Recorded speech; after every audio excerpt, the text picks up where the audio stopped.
Prince Todd's dying body suddenly arched from the bed, his bones shifting beneath his skin even though he had no wolf to become. Alpha King Raphael moved forward, ready to restrain his son, until Krista pulled a strange old amulet from beneath her dress. The metal burned in her hand, then began glowing in time with Todd's failing heartbeat. His storm-gray eyes opened and fixed on her. "You," he whispered. "I've been dreaming of you." Then the entire room exploded with light. Chapter 1. Sold to Save a Dying Prince. The rope burns around Krista Bass's wrists had stopped hurting 3 days ago. Now they were simply more scars to add to the others, physical reminders of every way she had failed to become what her pack believed a woman should be. "Keep your head down," her father, Bernard Bass, hissed, as the iron gates of Thornwood Royal Castle groaned open before them. His fingers dug hard into her shoulder. There was no affection in the gesture. It was the grip of a desperate man trying to squeeze value from something he had already decided was worthless. "Don't speak unless someone speaks to you first. Don't look anyone in the eye. And for the love of the moon goddess, don't mention that you're wolfless." Krista finished the list for him in a flat voice.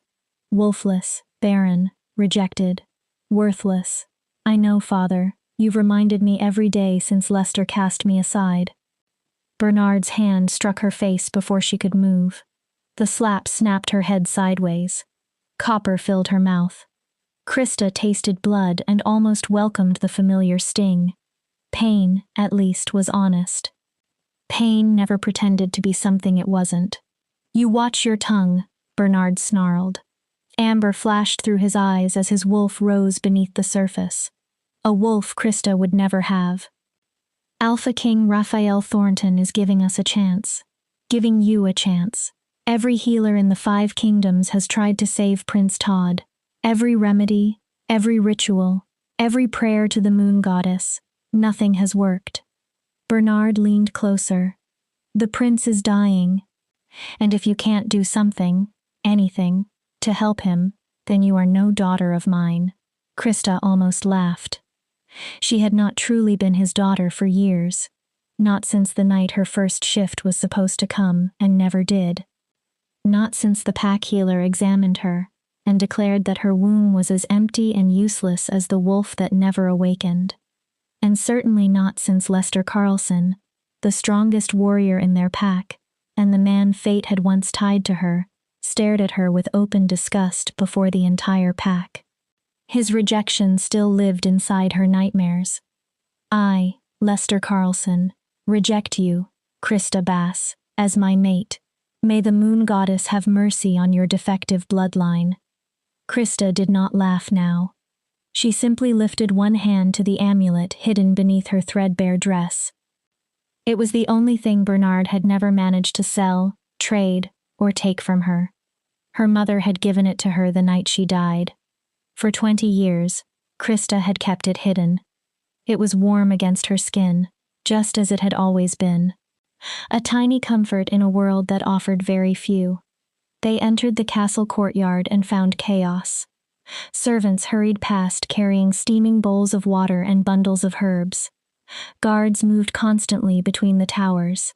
A woman dressed in healer's robes emerged from a side doorway with a drained face. She looked toward the waiting guards and shook her head.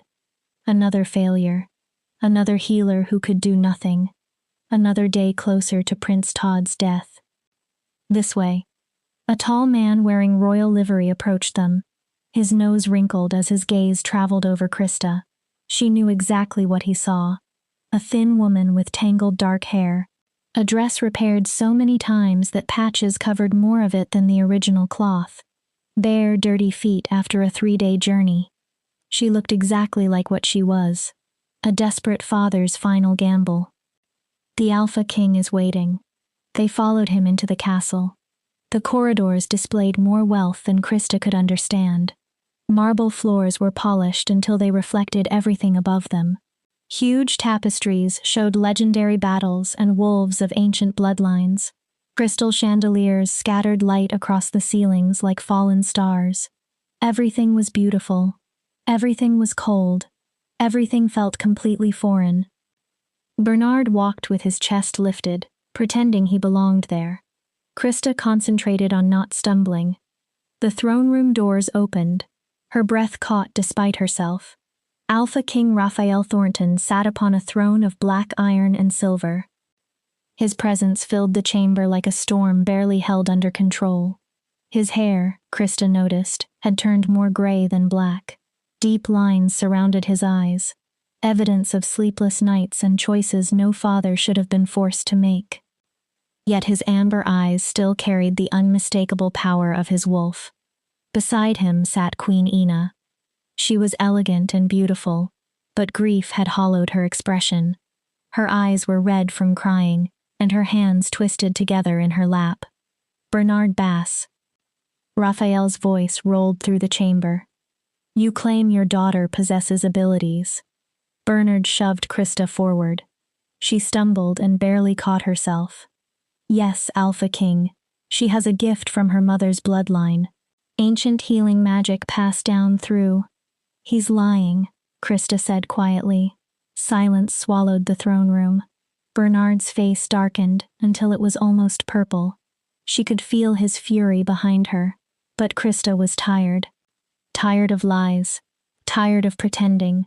Some instinct told her she might die in this castle anyway. If that happened, she refused to die wrapped inside another one of Bernard's desperate fabrications. I have no gift, Krista continued.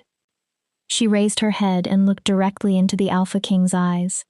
Someone of her status should never have dared. She no longer cared. I have no wolf. I cannot bear cubs. By every measure our world uses, I am worthless. Krista, Bernard growled. My father heard that you were willing to try anything to save your son, she continued. He thought perhaps even something broken like me might be worth a few coins. You insolent, Bernard lunged. His hand rose to strike her again. Raphael lifted a single finger. 2 guards moved instantly. They seized Bernard before his hand could touch Krista. Enough. The Alpha King never took his eyes from her. You possess remarkable honesty for someone in your position. Most people would lie. They would claim powers they didn't possess for the smallest chance at royal gold. I'm going to die eventually anyway, Krista said simply. I may as well do it honestly. Something shifted in Raphael's expression. Surprise, perhaps, or a reluctant kind of respect. He rose and descended from the throne with the controlled grace of a predator. You are correct about one thing. We have tried everything. He stopped before her. My son, Todd, was born wolfless, like you. Krista's attention sharpened. For 19 years, Raphael continued, we searched for a cure, a remedy, anything that could give him what the moon goddess denied him. His jaw tightened. 3 months ago, he became ill. Queen Ina lowered her eyes. Whatever kept his condition stable has broken, Raphael said. Now he is dying. Every healer has reached the same conclusion. His body is trying to shift, but there is no wolf inside him to shift into. The process is tearing him apart from within. Without thinking, Krista pressed her hand over the amulet beneath her dress. It had become hotter, much hotter. She frowned and pressed her palm against it. Raphael continued. We brought you here because the oldest records contain stories about your mother's bloodline. The Bass family once held considerable influence before it fell into poverty. There are whispers of healing abilities, magic that worked differently from the powers of wolves. I don't know anything about healing magic, Krista whispered. Her mother had died when Krista was 10. She never taught me anything except... Krista stopped. Her hand remained over the strangely heated amulet. Except what? Queen Ina asked. Hope and desperation made her voice raw. A lullaby. Krista swallowed. She sang it to me every night. The same song her mother sang to her. She told me it was important. She said I must never forget it. Krista looked between them. But it was only a song. Raphael and Ina exchanged a look. The old texts mention songs, Raphael said slowly. Incantations passed through female bloodlines and disguised as lullabies or nursery rhymes during the years when magic was hunted and destroyed. Queen Ina stood so quickly her chair shifted. My son is in the East Wing. He is barely conscious anymore. The pain is too great. But if there is even the smallest chance, her voice broke. Raphael motioned to the guards. I'll take you to him. Then he looked toward Bernard. Release Bass. He can wait in the servants' quarters. Now, wait just a moment, Bernard protested. If my daughter succeeds, there is still the question of payment.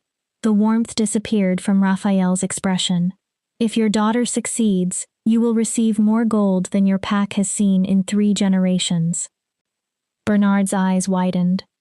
If she fails, I will give you enough to pay for your journey here, and not 1 coin more. Those are my terms.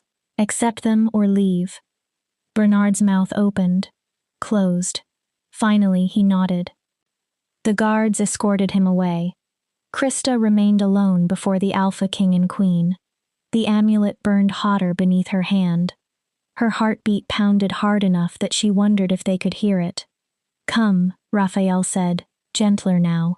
Meet my son. They walked into a quieter section of the castle. The extravagant decoration slowly disappeared beneath the hushed atmosphere of sickness. Healers passed them with grim faces. The air smelled heavily of herbs and medicine. Beneath those scents lay something else. Something wrong. The smell of a body destroying itself from inside. They reached 2 massive doors carved with wolves running beneath a full moon. Krista could not miss the cruel irony. A room covered in wolves for a prince who would never become one. The doors opened. The curtains inside were drawn against the afternoon sun. At the center of the room stood a bed far too large for the figure lying in it. Prince Todd Hawkins. Krista stopped breathing for a moment. For some reason, she had expected a boy. The word prince had formed an image in her mind of someone young, perhaps small and innocent. Todd was 19.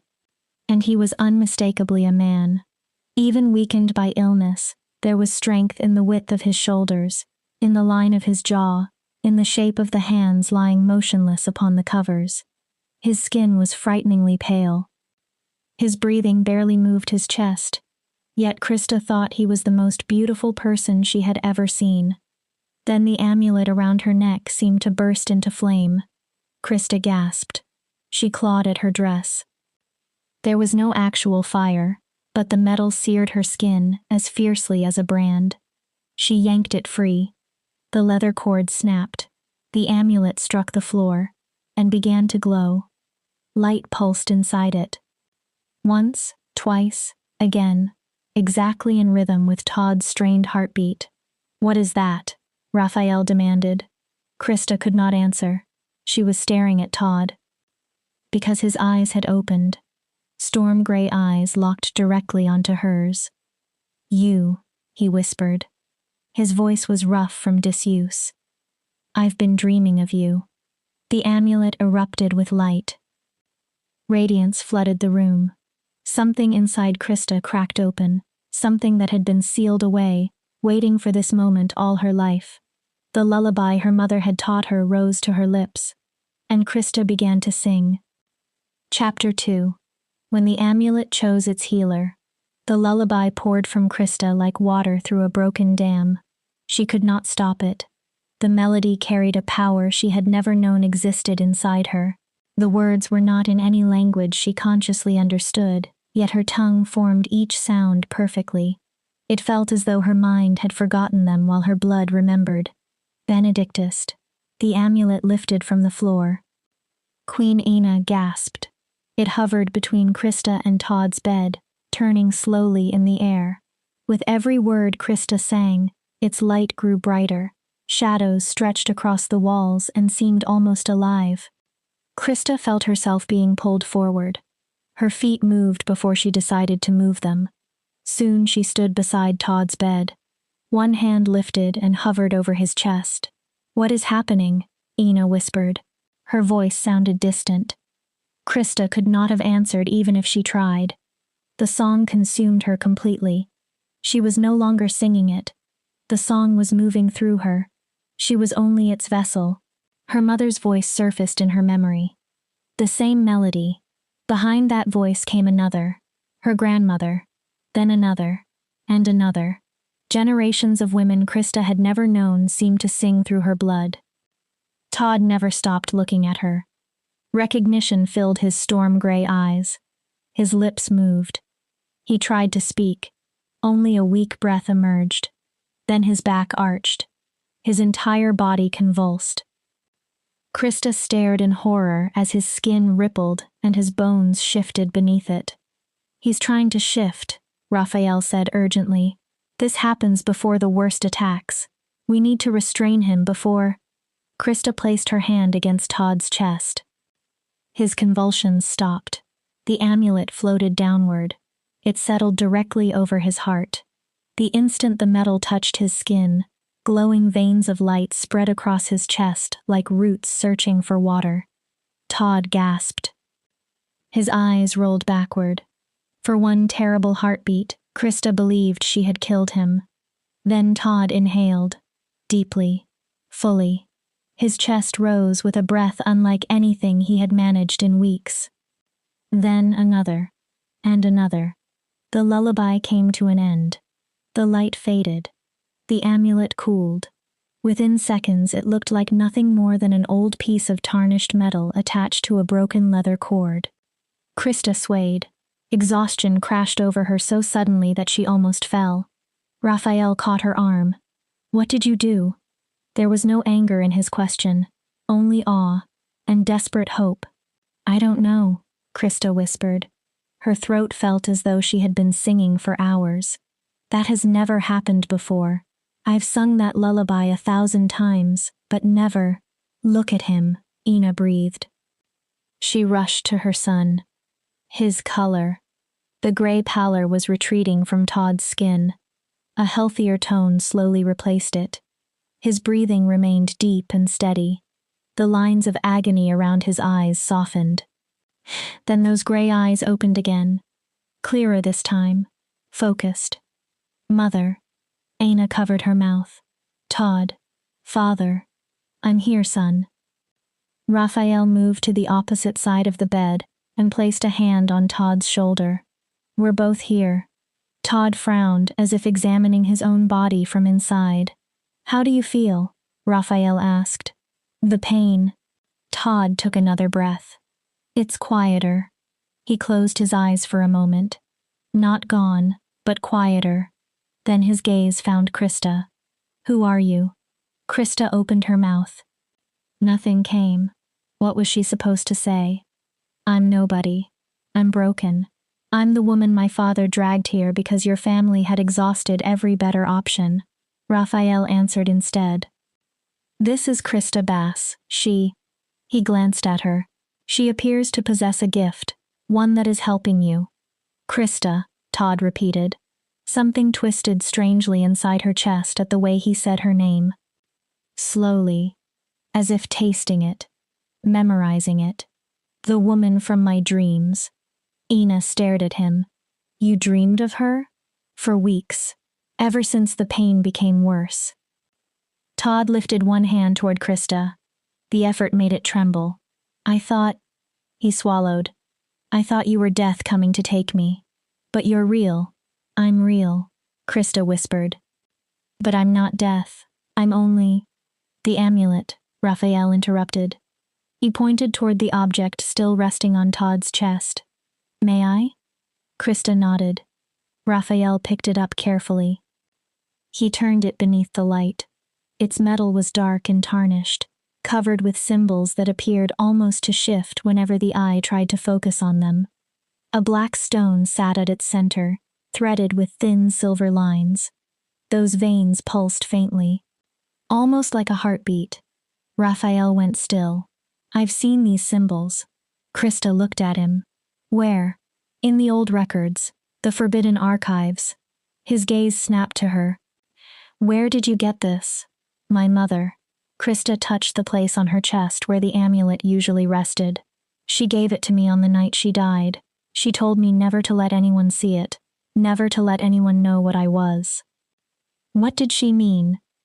"I don't know. I never understood." Krista looked toward Todd. "I wore it hidden beneath my clothes for 20 years.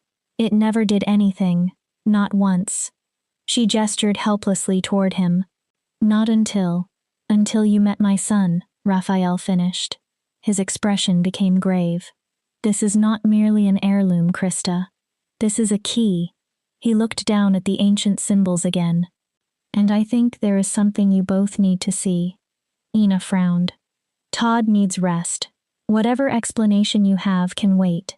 No. Todd tried to lift himself. He managed only a few inches before weakness forced him back. I want to know. Todd, I need to know why I'm like this, Mother. Why I have spent my entire life feeling broken. His eyes moved to Krista. And why she makes the pain stop. Raphael considered his son, then nodded. Very well, but Krista stays close. We do not know whether what happened is temporary or whether her presence is necessary to maintain it. A chair was placed beside Todd's bed. Krista sat carefully. Now she was close enough to notice individual strands of dark hair against his pillow. Close enough to smell the herbs used to ease his pain. Close enough for Todd to see the rope burns around her wrists. His expression changed instantly. Who hurt you? There was something dangerous beneath the weakness in his voice. Todd might have been Wolfless, but he was still the Alpha King's son.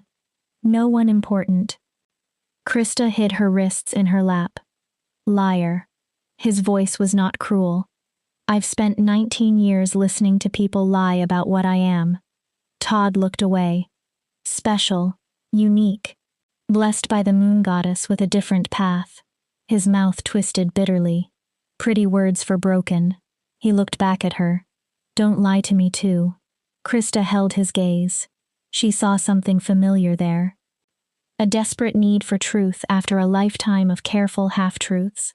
My mate rejected me, she said. Todd's expression hardened. My father tied my wrists during the journey because he thought I might run before he could sell me to your father. She lifted her scarred hands slightly. There, honest enough? Anger flashed across Todd's face. But there was something else beneath it. Understanding. Kinship. Your mate was a fool. My mate was practical. No, I'm Wolfless, barren. I cannot give him what a mate is expected to give. Krista's voice remained flat. He was right to reject me. No, Todd repeated firmly. No, Todd repeated firmly. He wasn't. He shifted slightly. But we can argue about that later. Todd turned toward his father. The archives. Show us what you found.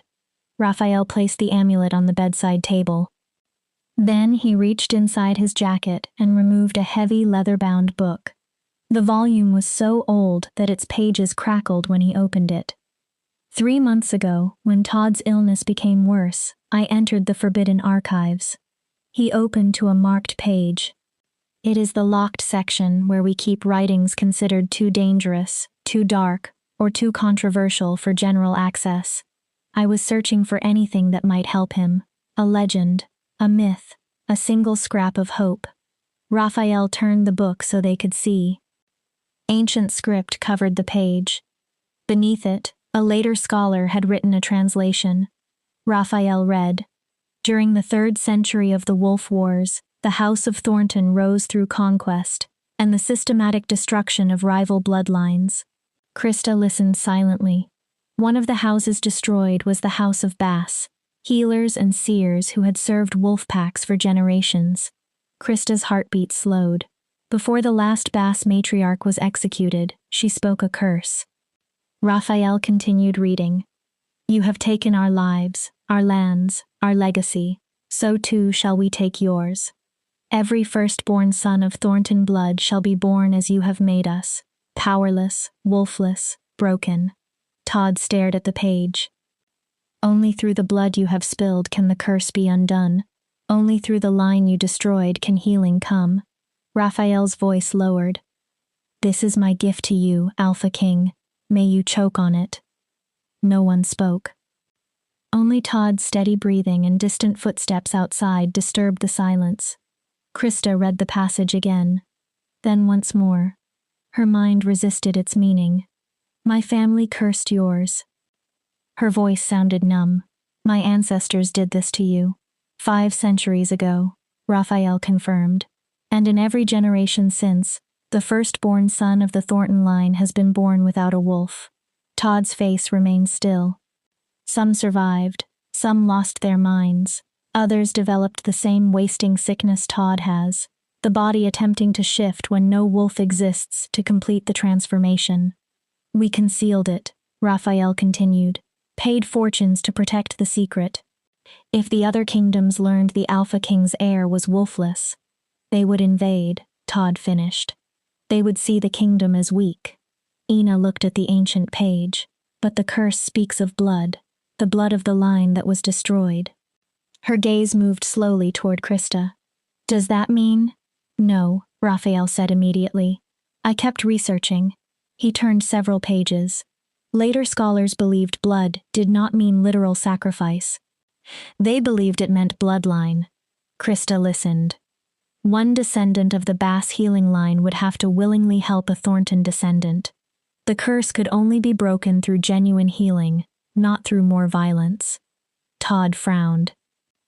But the Bass family was destroyed. You just said they were executed. Not all of them, Krista heard herself say. Her voice seemed far away. My mother once told me that her grandmother's grandmother escaped. Everyone looked at her. She was pregnant. She ran before the executions. She hid, and something was passed through the women of the family. A song to remember, Raphael said quietly. An amulet to protect. Krista's hand tightened. And instructions never to reveal what you were, Raphael continued, because a Thornton who discovered you might kill you out of fear, revenge, or the belief that destroying the Bass line entirely would end the curse another way. He looked toward her. Your family has been hiding for 500 years, scattering farther apart, losing knowledge and power with every generation. Until my mother died, Krista whispered, and left me with nothing except a lullaby I didn't understand and an amulet that had never worked. She felt hollow. I'm the last one, aren't I? No one answered immediately. The last Bass healer. Krista touched her chest. That's why my wolf never came. Why I can't bear cubs. All that power, all that magic. Her gaze moved toward Todd. Something similar was dawning in his face. They were 2 pieces of an ancient conflict. His ancestors had destroyed hers. Her ancestors had cursed his.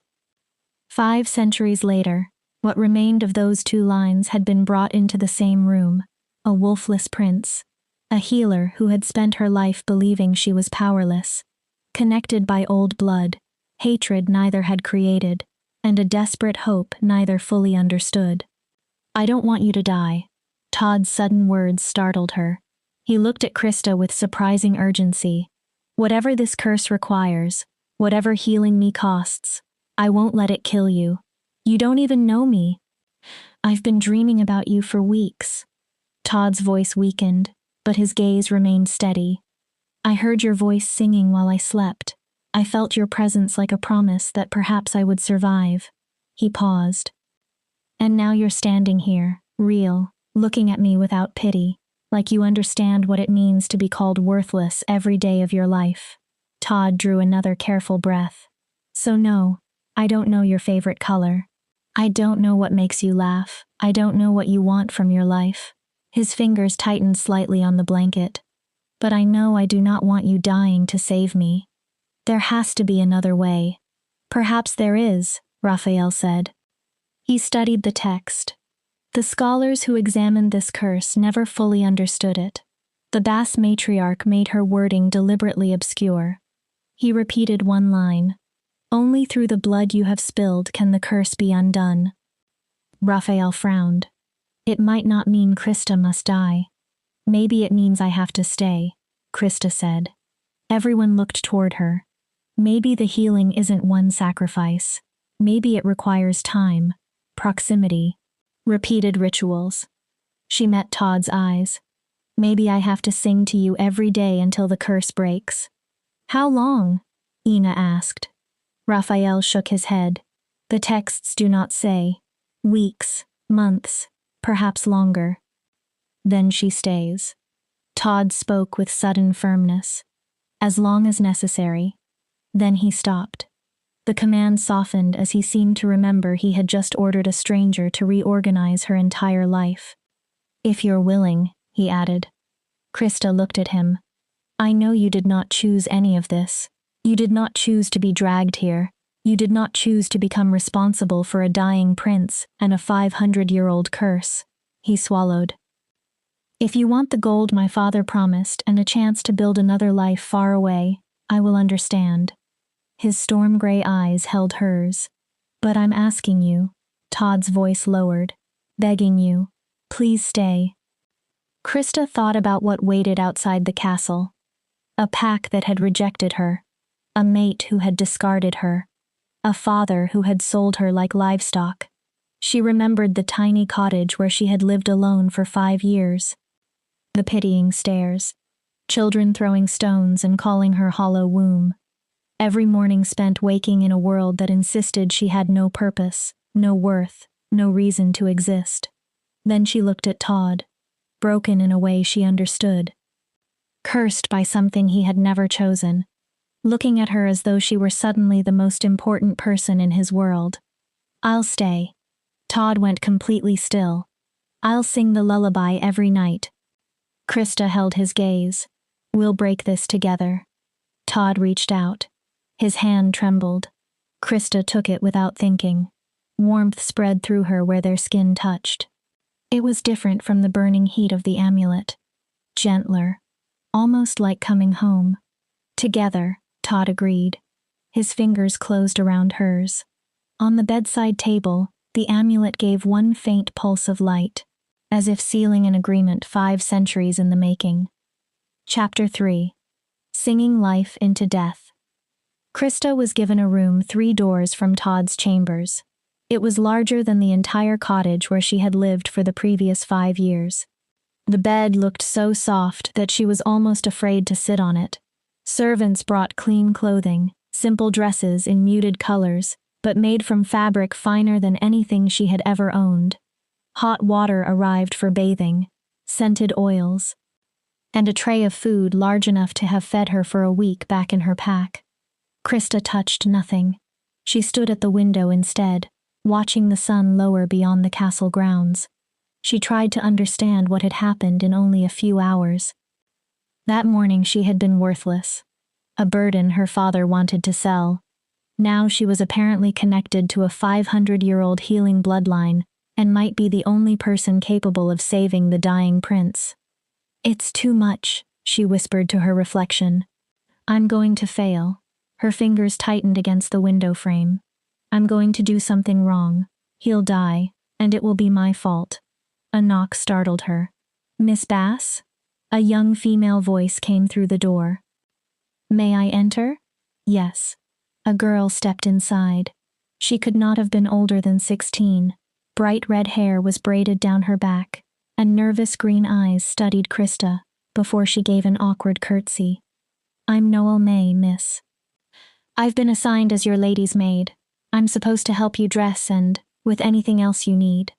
I don't need a maid, Krista said automatically. Noel's face fell.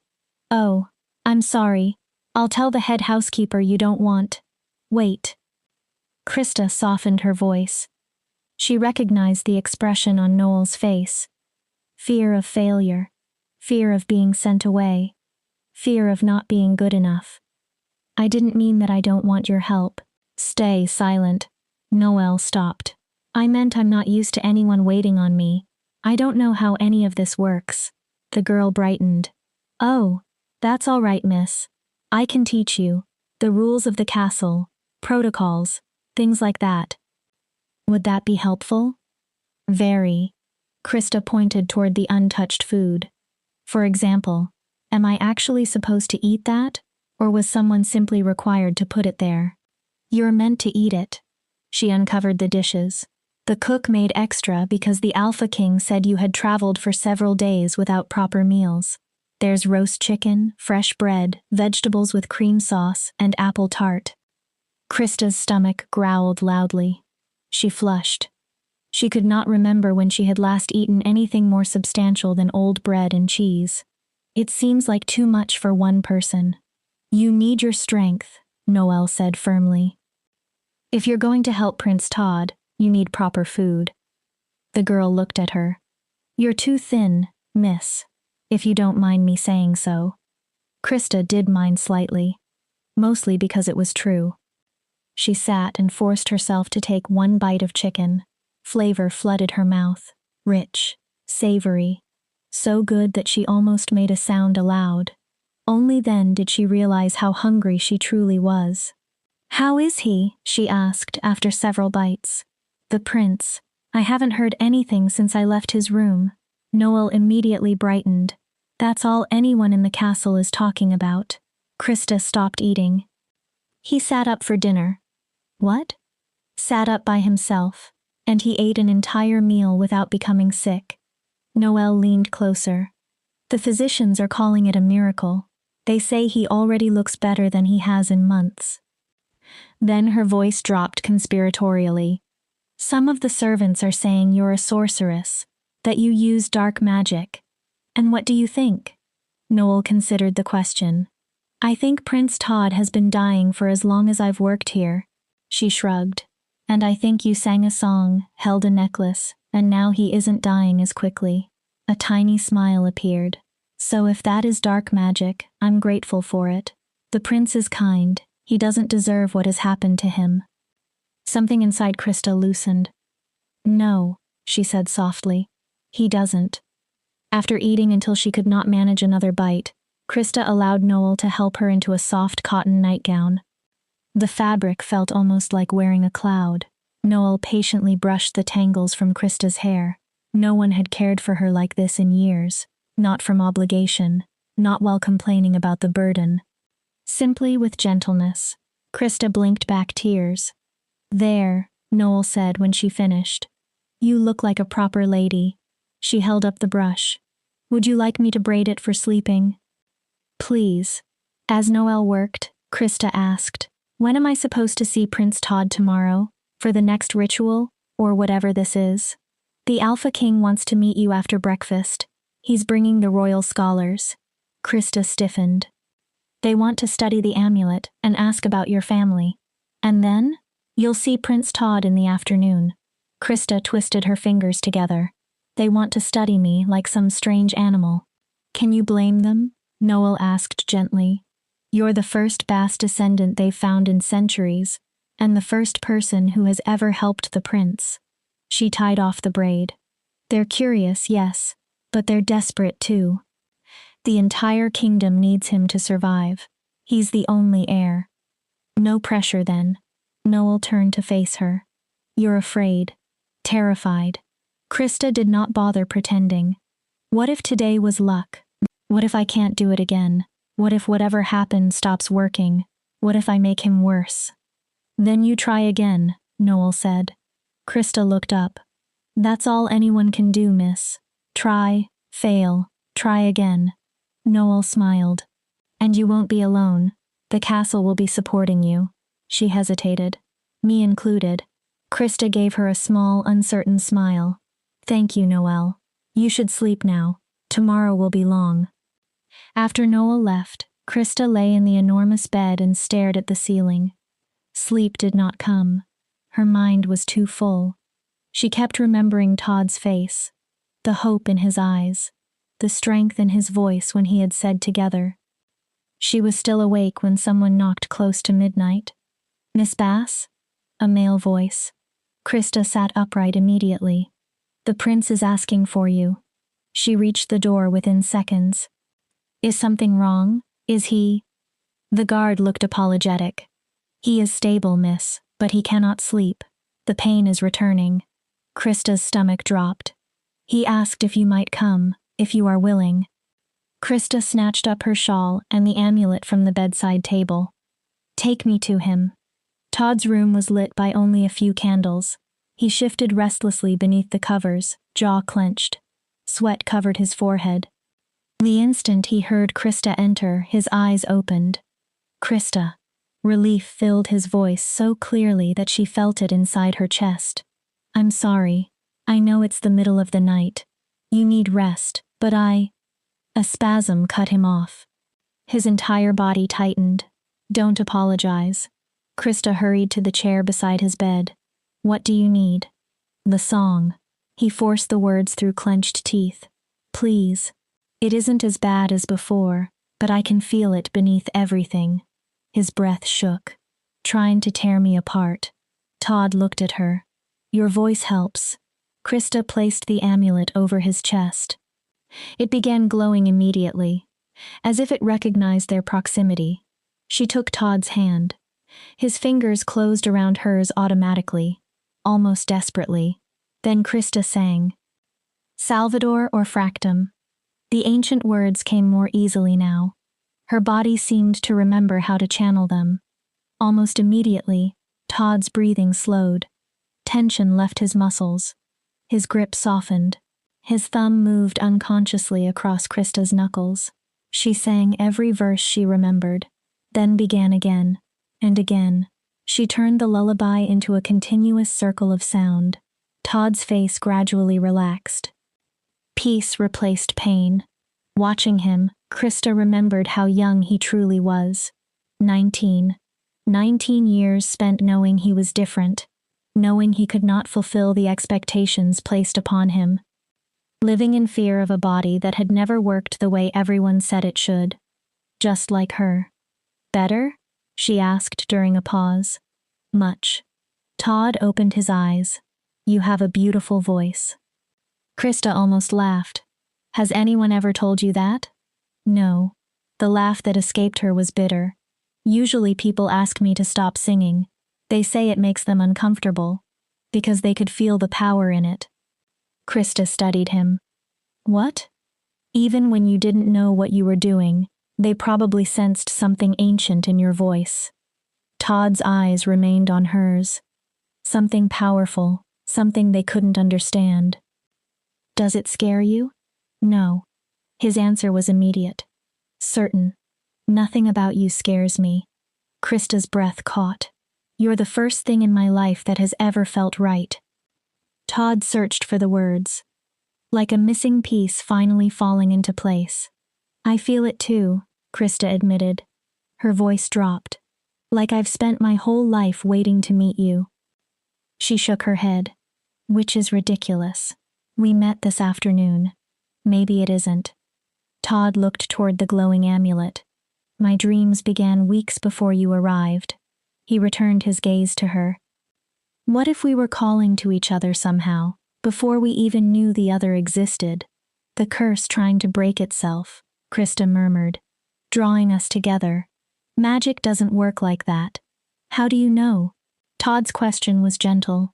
Krista had no answer. What did she actually know about magic? About curses? Ancient bloodlines? Nothing. We're already in territory no one understands, Todd said. Two wolfless people in a world built around wolves, connected by a curse that began 5 centuries ago. A faint smile touched his mouth. Maybe ordinary rules don't apply to us. The amulet pulsed. Soft, steady, like another heartbeat between them. Without intending to, Krista leaned closer. Todd noticed. His eyes darkened with an emotion she could not quite identify. Sing again, he whispered. Please. So she did. Krista sang until her voice weakened, until Todd's breathing deepened into sleep, until the candles burned low and dawn began touching the sky. Her hand remained in his. His never released hers. When Noelle found Krista still sitting beside Todd's bed at sunrise, the young maid smiled knowingly. She said nothing. She simply brought fresh clothes and helped Krista change in the adjoining dressing room. Then she braided Krista's hair while Todd continued sleeping peacefully. He looks different, Noelle whispered. Krista turned. More color, less pain. He's healing. Krista felt certain of it now. Slowly, but it's working. Good. Noel's voice was firm. The kingdom needs him. Then she hesitated. And I think he needs you. Krista looked at her. Not only your healing, Noelle clarified. You. Someone who understands what he feels. Krista did not know how to answer. She looked toward Todd. His hand still rested on the place where hers had been. Hope moved inside her chest. Dangerous hope. Later that morning, she met Alpha King Raphael and the royal scholars. The meeting was every bit as intimidating as she had feared.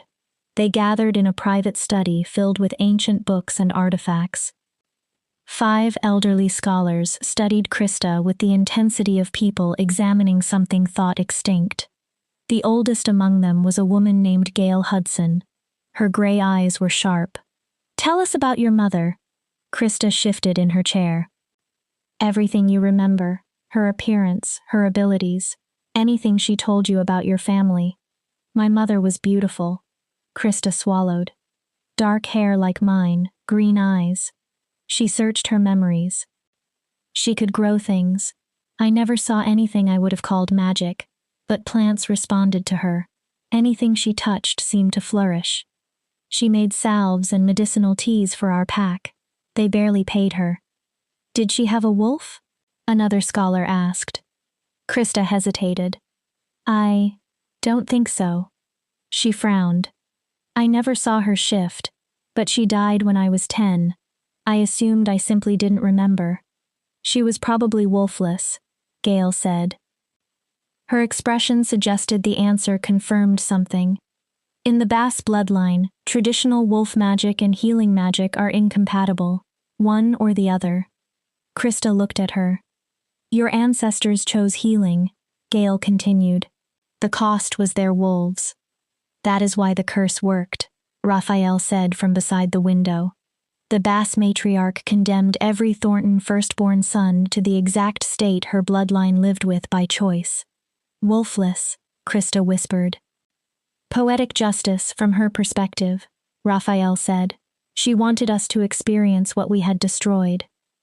"But why make children pay for it?" Krista looked between the scholars. "Why curse generations who had nothing to do with what happened?" Gail's expression became grave. "Because that is precisely what happened to the Bass family." Krista went still. "When the Thorntons destroyed your ancestors, they did not kill only the adults." Gail's voice softened. "They killed the children as well. Entire family lines disappeared." Silence settled across the room. The matriarch made certain the Thorntons would understand that grief, generation after generation. Krista thought of Todd, born into a punishment for something committed 500 years before he existed. The unfairness burned through her. "How do we end it?" She looked directly at Gail. "I can use the amulet. I can sing. It helps him. But is that enough?" The scholars exchanged looks. "We do not know," one admitted. "The surviving texts are incomplete, probably intentionally." Gail folded her hands. "But fragments suggest the healing requires time, proximity." She paused. "And connection." Krista frowned. "What kind of connection?" "Emotional." Gail's gaze held hers. "The curse was created from hatred and grief. It may only be broken by their opposites." "Love," Krista whispered. "Not necessarily romantic love," Gail answered immediately. "Genuine care, compassion, a willingness to sacrifice for another person." She gestured toward the amulet. "The lullaby channels the healing power. Emotion appears to fuel it." Krista felt overwhelmed. "So I have to care about him for it to work?" "You already do," Raphael said. She looked sharply toward him. "I saw you when the guard came for you last night. You did not ask what reward you would receive." Raphael's expression softened. "You came because Todd was hurting." "He was in pain," Krista replied defensively. "Of course I came." "Exactly." Raphael's answer was quiet. "That is the connection." Krista stood abruptly. "This is too much." She needed movement. Air. Distance from everyone's staring eyes.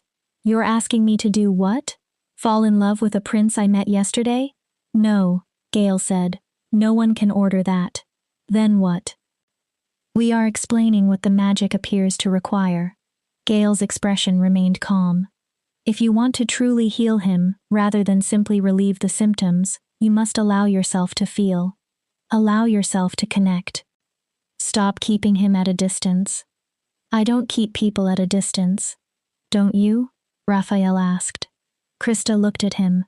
You've been rejected, hurt, told you were worthless. His voice was not accusing. You built walls because walls kept you safe. Krista's throat tightened. But those same walls may prevent this healing from becoming complete. Raphael took one step closer. You have to let Todd inside them. And if I can't? Her question was barely audible. What if I'm too broken? Then we search for another way, Raphael said firmly. But I don't believe you are broken. He paused. I think you may be exactly what my son needs. Krista wanted to argue, wanted to run from the room and every impossible expectation inside it. Then she remembered Todd's hand around hers throughout the night. The way he had said together, the strange relief of looking at someone and realizing he understood. I'll try. I can't promise anything, but I'll try. That is all anyone asks, Raphael said. She spent the rest of that day with Todd. To her surprise, it was easy. They talked. His childhood, her mother, books they had both read, dreams neither had told anyone else. Todd made her laugh with dry observations about royal politics. Krista made him smile with stories of her disastrous attempts to learn how to cook. Every few hours, she sang. The amulet glowed. Power moved from her into him. And every time, Todd appeared stronger. His pain faded further. His movements became easier. I can feel something happening, he told her near sunset. Not only the pain disappearing. He touched his chest. Something inside me feels stronger, like a part of me has been asleep for 19 years and is finally waking. Your wolf? Hope brightened Krista's voice. Maybe, Todd considered it, or perhaps simply me, the person I was supposed to become before the curse stopped everything. He reached toward her. Krista gave him her hand without hesitation. Thank you. For what? Staying. His thumb moved across her fingers. Trying. He smiled faintly. And not treating me like I'm made of glass. You aren't made of glass. Krista's answer came quickly. You're stronger than almost anyone I've known. You survived 19 years of something that would have destroyed most people. Todd looked at her carefully. So did you. Krista frowned. You survived in a world that told you every day that your existence had no value. His expression softened. That sounds like its own kind of curse. Maybe we're both cursed, Krista said. Maybe. Todd's thumb traced a slow pattern over her palm. And maybe we're healing each other. Warmth traveled from his touch into her chest. I'd like that, he said. Being healed by you. His storm-gray eyes held hers, and helping you heal in return. The amulet glowed faintly beside them. Krista realized something unexpected. She was no longer afraid. Not of the magic. Not of the curse. Not even of the feelings beginning to form whenever Todd looked at her. Perhaps the scholars were right.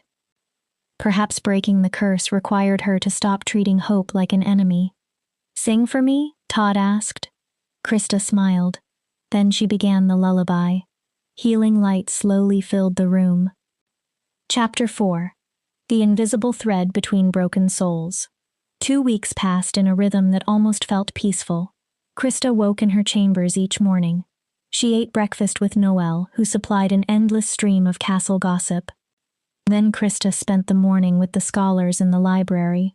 Together they studied everything they could find about the Bass bloodline, the ancient curse, and what might ultimately be required to end it. Afternoons and evenings belonged to Todd. Their companionship became so natural that it frightened Krista sometimes. Todd was intelligent, curious, and surprisingly funny. His dry humor caught her off guard. He asked about her life before the castle. Not polite questions. Real ones. What had hurt her? What kept her alive? What did she dream about when no one was listening? Slowly, Krista answered. Lester was my fated mate, she told Todd one afternoon. Todd was now strong enough to remain sitting for hours. He could even walk around his chambers without immediately losing his breath. His improvement was undeniable. Still, he needed the rituals. And Krista's presence. I felt the bond when I turned 18, she continued. Like lightning through my veins. She looked at her hands. This complete certainty that he was mine and I was his. But you hadn't shifted yet, Todd said.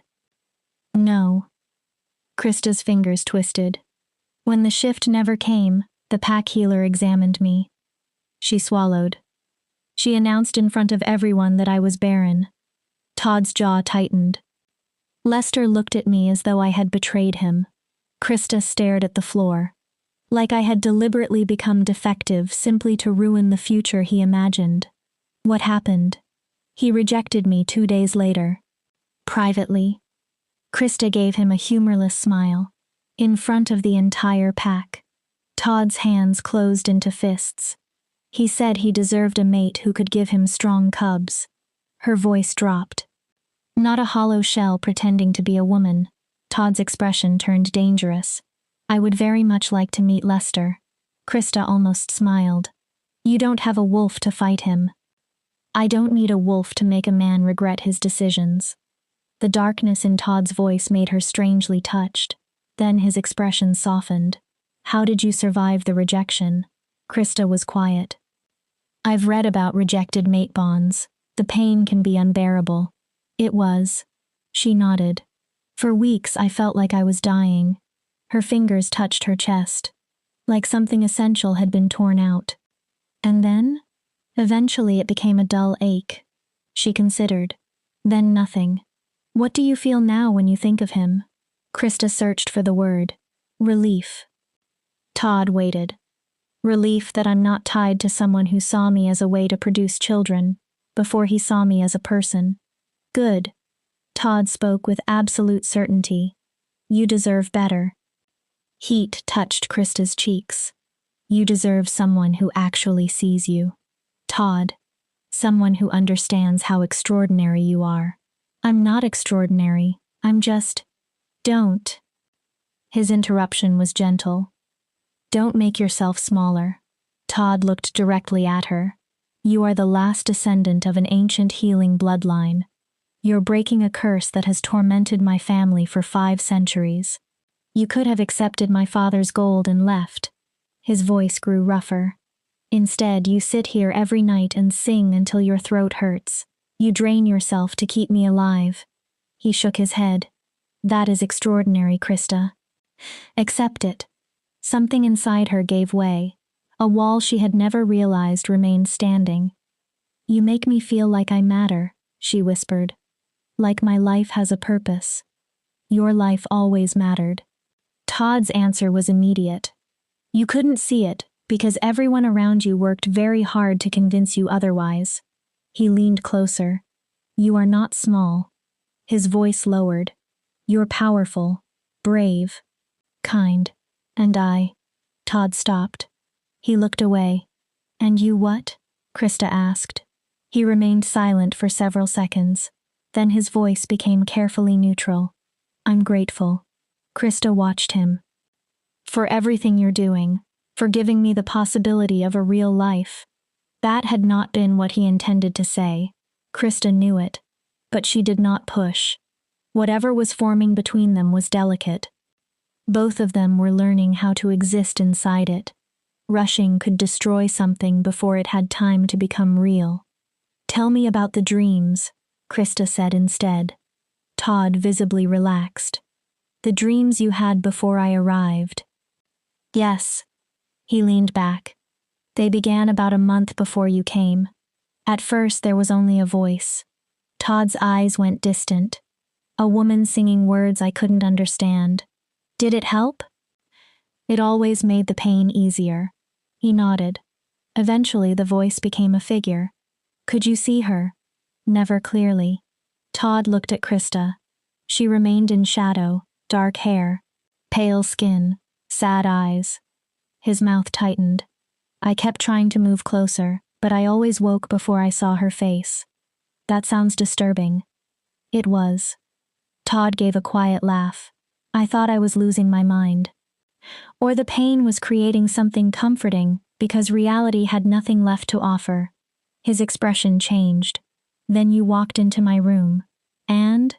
I knew. Krista's heartbeat quickened. That was the face from the dreams. Todd's voice softened. That was the voice. The curse. Krista murmured. It must have connected us before we met. Perhaps. Todd tilted his head. Or fate. Krista looked at him. Not everything has to belong to the curse. Todd smiled faintly. Maybe some part of me simply knew you were important. His eyes held hers. Knew I needed you. The amulet on the bedside table pulsed. It had begun doing that occasionally, even when Krista was not actively using it, almost as though it responded to their closeness. I should practice the ritual. Krista stood. Gale says the more often I channel the power, the stronger my control becomes. We're supposed to do at least 2 sessions today. Always so romantic, Todd teased. But he moved over on the bed. Krista had begun sitting beside him during rituals rather than in the chair. The scholars had discovered that proximity strengthened the magic. The closer Krista and Todd were, the more easily the healing flowed. She sat. Their shoulders touched. Krista placed the amulet over his heart. Light appeared immediately. Ready? Always. Todd took her hand. Their fingers intertwined. Krista began singing. Power moved through her more easily every day. The ancient words no longer felt foreign. She could not translate each one, but she understood their meaning instinctively. Mending broken hearts, healing divided souls, blessing what had been cursed, finding what had been lost. The amulet brightened in rhythm with Todd's heart. Krista felt the connection deepen. Her energy moved into him. Something from Todd flowed back. Gratitude, wonder, trust. It was intimate in a way that had nothing to do with physical desire. It felt like souls touching. When the song ended, neither spoke immediately. Both breathed as though they had been running. The amulet dimmed slowly. The connection is stronger every time, Todd finally said. His voice sounded rough. I can feel you, even when we aren't doing the ritual now. Krista looked at him. Like you live somewhere inside my chest. I feel it too. She hesitated. Like there's a thread joining us. Todd became completely still. I know when you're hurting before anyone tells me. Krista continued. I know when you're happy, frustrated, afraid. The mate bond, Todd whispered. Krista's head snapped toward him. What? That's what you're describing. He looked almost stunned. My parents have explained it to me before. Constant awareness of the other person. Emotions crossing distance. Krista shook her head. That isn't possible. The scholars said the healing requires emotional connection. Todd's storm-gray eyes searched her face. What if breaking the curse is creating a mate bond between us? No. Krista said it automatically. Mate bonds are chosen by the moon goddess. Magic cannot manufacture one. According to whom? Todd. Ancient curses were supposed to be myths too. He gestured toward himself. And yet here I am. Krista could hear her own heart. What if the curse and the cure are opposite halves of the same thing? Todd continued. What created the curse? Hatred. And what breaks it? Connection. Todd's voice lowered. What if it requires the deepest connection 2 people can possess? Krista barely breathed. If that's true, then we're mates, Todd finished. Bound by magic, a curse, and 5 centuries of waiting. He watched her. Fate. Coincidence. Design. Does the name matter? Todd pressed his hand against his chest. I feel you. His gaze did not waver. This pull toward you. This certainty. He swallowed. That you're mine and I'm yours. Tell me you don't feel it. Krista should have denied everything. She should have blamed forced proximity, shared fear, the desperate need of 2 damaged people to find comfort somewhere. She should have protected herself. Instead, she looked into Todd's eyes and felt that invisible thread tighten. I feel it. The words were barely more than breath. I've felt something since the first moment I saw you. Todd moved closer. But I can't be your mate. His expression changed. You're a prince. Krista forced herself to continue. You need someone who can give you heirs, someone who can build alliances, someone who understands court politics. Krista, I'm a barren, wolfless nobody from a pack that barely tolerated me. Stop. Todd turned fully toward her. Both hands rose to hold her face. Stop telling yourself you are not enough. Krista froze. Stop repeating the lies Lester told you. His voice became stronger. Your father, your pack, everyone who needed you to believe you were less than them. Todd's thumbs rested against her cheeks. You are healing me. You are breaking a curse. You are powerful, brave, beautiful. His eyes never left hers. And I do not care if you can give me heirs. Tears burned behind Krista's eyes. I care that you make me laugh. I care that you understand what being broken feels like. I care that when you sing, I believe I might survive. Todd leaned closer. That matters. Your father will never accept it. Krista's voice trembled. The kingdom needs an heir. Let me worry about my father. Todd's forehead nearly touched hers. Right now there is only you and me. This bond. This moment. He paused. Can we have that? Can we feel whatever this is without kingdoms and heirs and expectations standing between us? Krista knew she should say no. She should remain his healer. Nothing more. Protect her heart. Remember how rejection felt. But the thread between them tightened. She leaned into his hands. Her eyes closed. Yes. Just for now. Todd rested his forehead against hers. They breathed together. The amulet pulsed once, twice, 3 times. Like a heartbeat approving something neither of them understood. Their peace lasted 4 more days. Krista should have known it could not continue. She had become comfortable with Todd improving, with their easy rhythm, with the way he looked at her as though she had hung the moon herself. She was in the library with Gale when Noel rushed inside. The young maid's face was white. Miss Krista. Krista stood immediately. Come quickly. What happened? It's the prince. Krista was already moving. She ran through the castle. Protocol did not matter. Neither did dignity. Todd needed her. She burst into his chamber. Chaos waited inside. Todd was on the floor. His body convulsed so violently that several physicians stood helplessly around him. His back arched. His bones cracked. Patches of fur appeared across his skin and vanished again. His face shifted between human and something that never completely formed. The half-shift. The thing that had been killing him. What happened? Krista dropped beside him. We don't know, one physician said. He was well this morning. Then the pain returned and he collapsed. Where's the amulet? Here. Raphael appeared and placed it in her hand. We tried putting it on him. Without you, nothing happened. Krista pressed it against Todd's chest. His eyes flew open. Wild. Unfocused. More animal than human. He did not seem to recognize her. Todd. Krista poured command into her voice. Look at me. Nothing. Todd. She leaned closer. Focus on me. His eyes found hers. Some of the wildness retreated. Krista began to sing. Loudly. Strongly. She pushed everything she had through the amulet. Slowly, Todd's convulsions weakened. But they did not stop.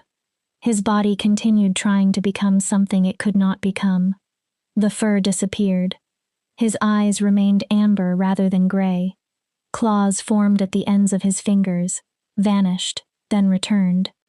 It isn't enough, Gale said from the doorway. Krista kept singing. What do I do? The curse is fighting back. Gale's face was grave. It knows the healing is weakening it. It's surging before you can finish. What do I do? More power. Krista looked at her.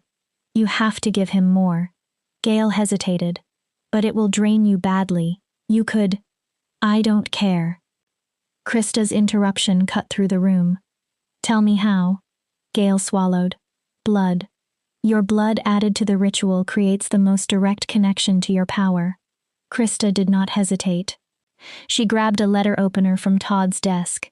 The blade cut across her palm. Pain flashed. Blood rose instantly. Krista pressed her bleeding hand over the amulet against Todd's chest, then sang. Power exploded through her. The force was almost painful. The amulet became so bright that everyone else turned away. Todd screamed. The sound was half human, half wolf. His body arched once, then fell completely still. For one horrible second, Krista believed she had killed him. Todd? His chest rose. A deep breath. Then another. His eyes opened. Gray again. Human. Himself. Krista. Todd covered her bloody hand with his. I'm here. Her voice sounded distant. The room began spinning. Darkness crept inward from the edges of her vision. She had given too much. She knew it before anyone said anything. Someone catch her, Gale shouted. Krista fell. Todd called her name. Then everything disappeared. When she woke, she was in her own bed. Noelle sat nearby embroidering. The maid jumped upright. Miss. Relief flooded her face. Thank the goddess. You're awake. Krista tried to sit. Her entire body felt impossibly heavy. You've been asleep for 2 days. 2 days? Don't move. Noelle pushed her gently back toward the pillows. The physician said complete rest. She looked close to tears. You nearly died. Krista barely heard her. Todd. What? Is Todd alive? He's fine. Noelle answered immediately. Better than fine. Krista's body relaxed. He has been demanding to see you since you collapsed. The Alpha King refused. He said you needed rest without Todd disturbing you. Relief washed through her. Alive. Todd was alive. Nothing else mattered. There is something else. Noelle looked uncertain. Krista's stomach tightened. While you were unconscious. The maid took a breath. Prince Todd's wolf emerged. Krista stared at her. What? Only for a moment. Noelle leaned forward. He was so distressed about you that he partially shifted. Black fur, amber eyes. Her own eyes shone. It lasted seconds, but he shifted, miss. The first time in his life. Krista's eyes filled. The curse is breaking. Noelle nodded. Whatever you did is working. Tears slipped toward Krista's temples. Every pain, every risk, every drop of energy she had given. Worth it. Todd was truly healing. There's more, Noelle said. Something in her tone made Krista's relief disappear. The Alpha King sent for another healer from a neighboring kingdom. What healer? A woman from a distant bass branch. Krista stopped breathing. They found another bass? Her name is Amy Jang. Noelle lowered her voice. The scholars say her ancestors escaped east rather than west. She has the healing magic too. Krista tried to sit again.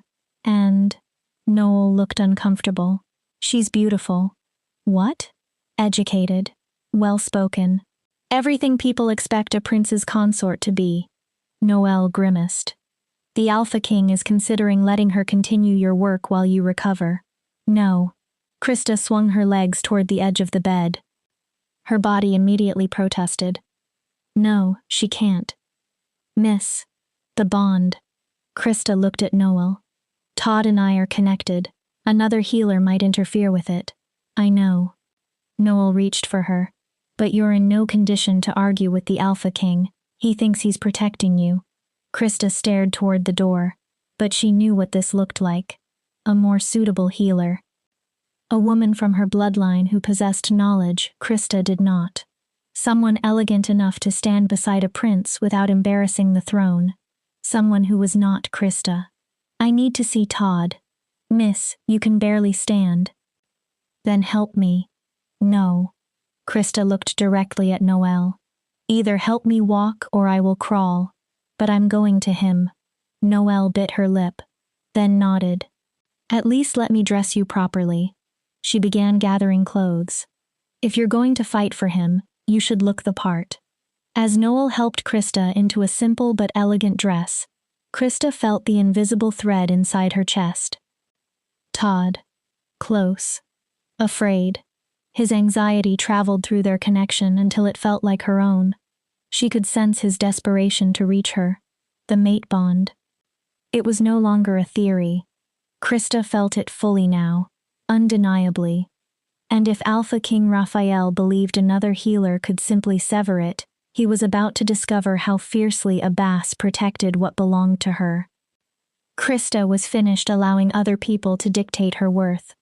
Todd was hers. Chosen by magic, by the curse, by something even deeper, and she would not surrender him without fighting. Chapter 5. A beautiful threat arrives. Krista made it only halfway down the corridor before her legs failed. Noel caught her. Despite her small size, the maid managed to brace Krista against the wall. You can't do this, miss. Noel sounded desperate. You're going to collapse again. Then I'll collapse in front of Todd. Krista fought for breath. At least he'll know I tried to reach him. The bond pulled inside her chest. Todd's emotions churned through it. Frustration, fear, anger, and beneath everything, a desperate need to see Krista alive. She tried to send reassurance back. At least let me bring a wheelchair, Noel pleaded. There's no shame in... There you are. Both women turned. A woman stood at the far end of the corridor. Krista knew immediately. Amy Jang. Noel had not exaggerated. Amy was tall and elegant. Glossy black hair fell in perfect waves down her back. Every feature suggested carefully maintained nobility. Her burgundy dress probably cost more than all the clothing Krista had owned in her entire life. Amy moved with the confidence of a woman who had never been taught that she was insufficient. You must be Krista Bass. She approached wearing a smile that never reached her eyes. I have heard so much about you. Krista straightened, despite Noel supporting her. The Alpha King speaks very highly of your dedication to Prince Todd. Does he? Oh yes. Amy's gaze moved over Krista's pale face, trembling hands and weakened body. He is extremely grateful. Her smile widened slightly. That is why he is concerned about your health. I'm fine. You've given far too much of yourself. Amy's tone sounded sympathetic. It's admirable, truly. Then she tilted her head. But reckless. I did what was necessary to save Todd. Of course. Amy nodded. And now it is time to allow someone else to carry part of that burden. Krista's stomach tightened. I have already met Prince Todd. The bond inside Krista went taut. Such a lovely young man, Amy continued. Quite handsome despite his condition. She seemed pleased by Krista's reaction.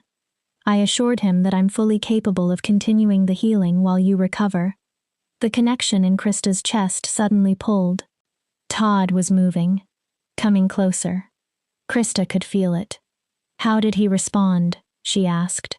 Amy gave a carefully casual shrug. He was polite. Something smug entered her expression. Reserved, naturally, but I sensed his gratitude. He understands his father simply wants him to receive the best possible care. I am the best possible care. Krista did not care how arrogant it sounded. Todd and I have a bond. The healing responds to it. Another Bass healer will not have that. Ah, Amy smiled. The famous bond. Her disbelief was unmistakable. The Alpha King mentioned that you might make that argument. Krista's jaw tightened. But bonds can form from time and proximity, can't they? Amy folded her hands. Perhaps what you feel is not destiny. Perhaps it is familiarity. It's more than that. Is it? Doubt slipped into Krista despite herself. What if Amy was right? What if she and Todd were only two frightened, broken people who had clung to one another because neither had anyone else? Footsteps interrupted them. A young guard rushed down the corridor. Miss Krista! He stopped, slightly breathless. The prince is asking for you. Krista immediately pushed away from the wall. Where? The West Gallery. The guard looked uncomfortable. He refuses to return to his rooms until he sees you. Relief and worry collided inside her. Take me to him. The Alpha King gave strict orders. I don't care. Krista's voice sharpened. Take me to Prince Todd. The guard looked at her, then Amy, then Noelle. Finally he nodded. This way. Noelle helped Krista follow him. As they left, Krista could feel Amy staring after her, measuring, calculating. Amy Jang was not merely another healer. She was a rival, and she had the Alpha King's support. The West Gallery was lined with portraits of Thornton ancestors. Todd stood near a tall window at the far end. His shoulders were rigid. He turned the moment Krista entered. Relief transformed his face. Krista. He crossed the distance quickly. He reached for her, then stopped himself. You're awake. His eyes swept over her. How are you? Should you even be out of bed? I'm fine. It was an obvious lie. I needed to see you. Todd frowned. You're pale. You're shaking. His voice tightened. You nearly died because of me. And my father wants to. His jaw clenched. He wants Amy to replace you. Krista said nothing. He says you need rest, that I'm draining you, that what we're doing cannot continue. Todd looked furious. What do you want? Krista asked softly. He met her gaze instantly. You. Only you. Krista's heartbeat changed. The bond between us cannot be copied. Todd stepped closer. I told my father. He thinks I'm confused. He thinks I'm mistaking gratitude for something deeper. Amy said the same thing. Amy is wrong. Todd's voice hardened. I know what I feel. He placed a hand over his heart. You're here. Krista watched him. Constant. Undeniable. When you collapsed, I felt it. His expression twisted with the memory. Your pain. Your fear. Your life force becoming weaker. Todd swallowed. It felt like watching a flame almost disappear. It nearly destroyed me. I felt you shift, Krista whispered. Todd froze. I felt your fear, your wonder, the triumph. She pressed a hand to her own chest. All of it. Todd nodded. That is not ordinary familiarity. His voice lowered. That is a mate bond. He moved closer. My father could bring 100 healers from 100 branches of the Bass family, but none of them will have this. His storm-gray eyes held hers. None of them will be you. Someone cleared his throat behind them. Krista and Todd turned. Alpha King Raphael stood at the entrance. Amy was beside him, perfectly composed. I see you found one another, Raphael said, despite my very clear instruction that Krista remain in bed.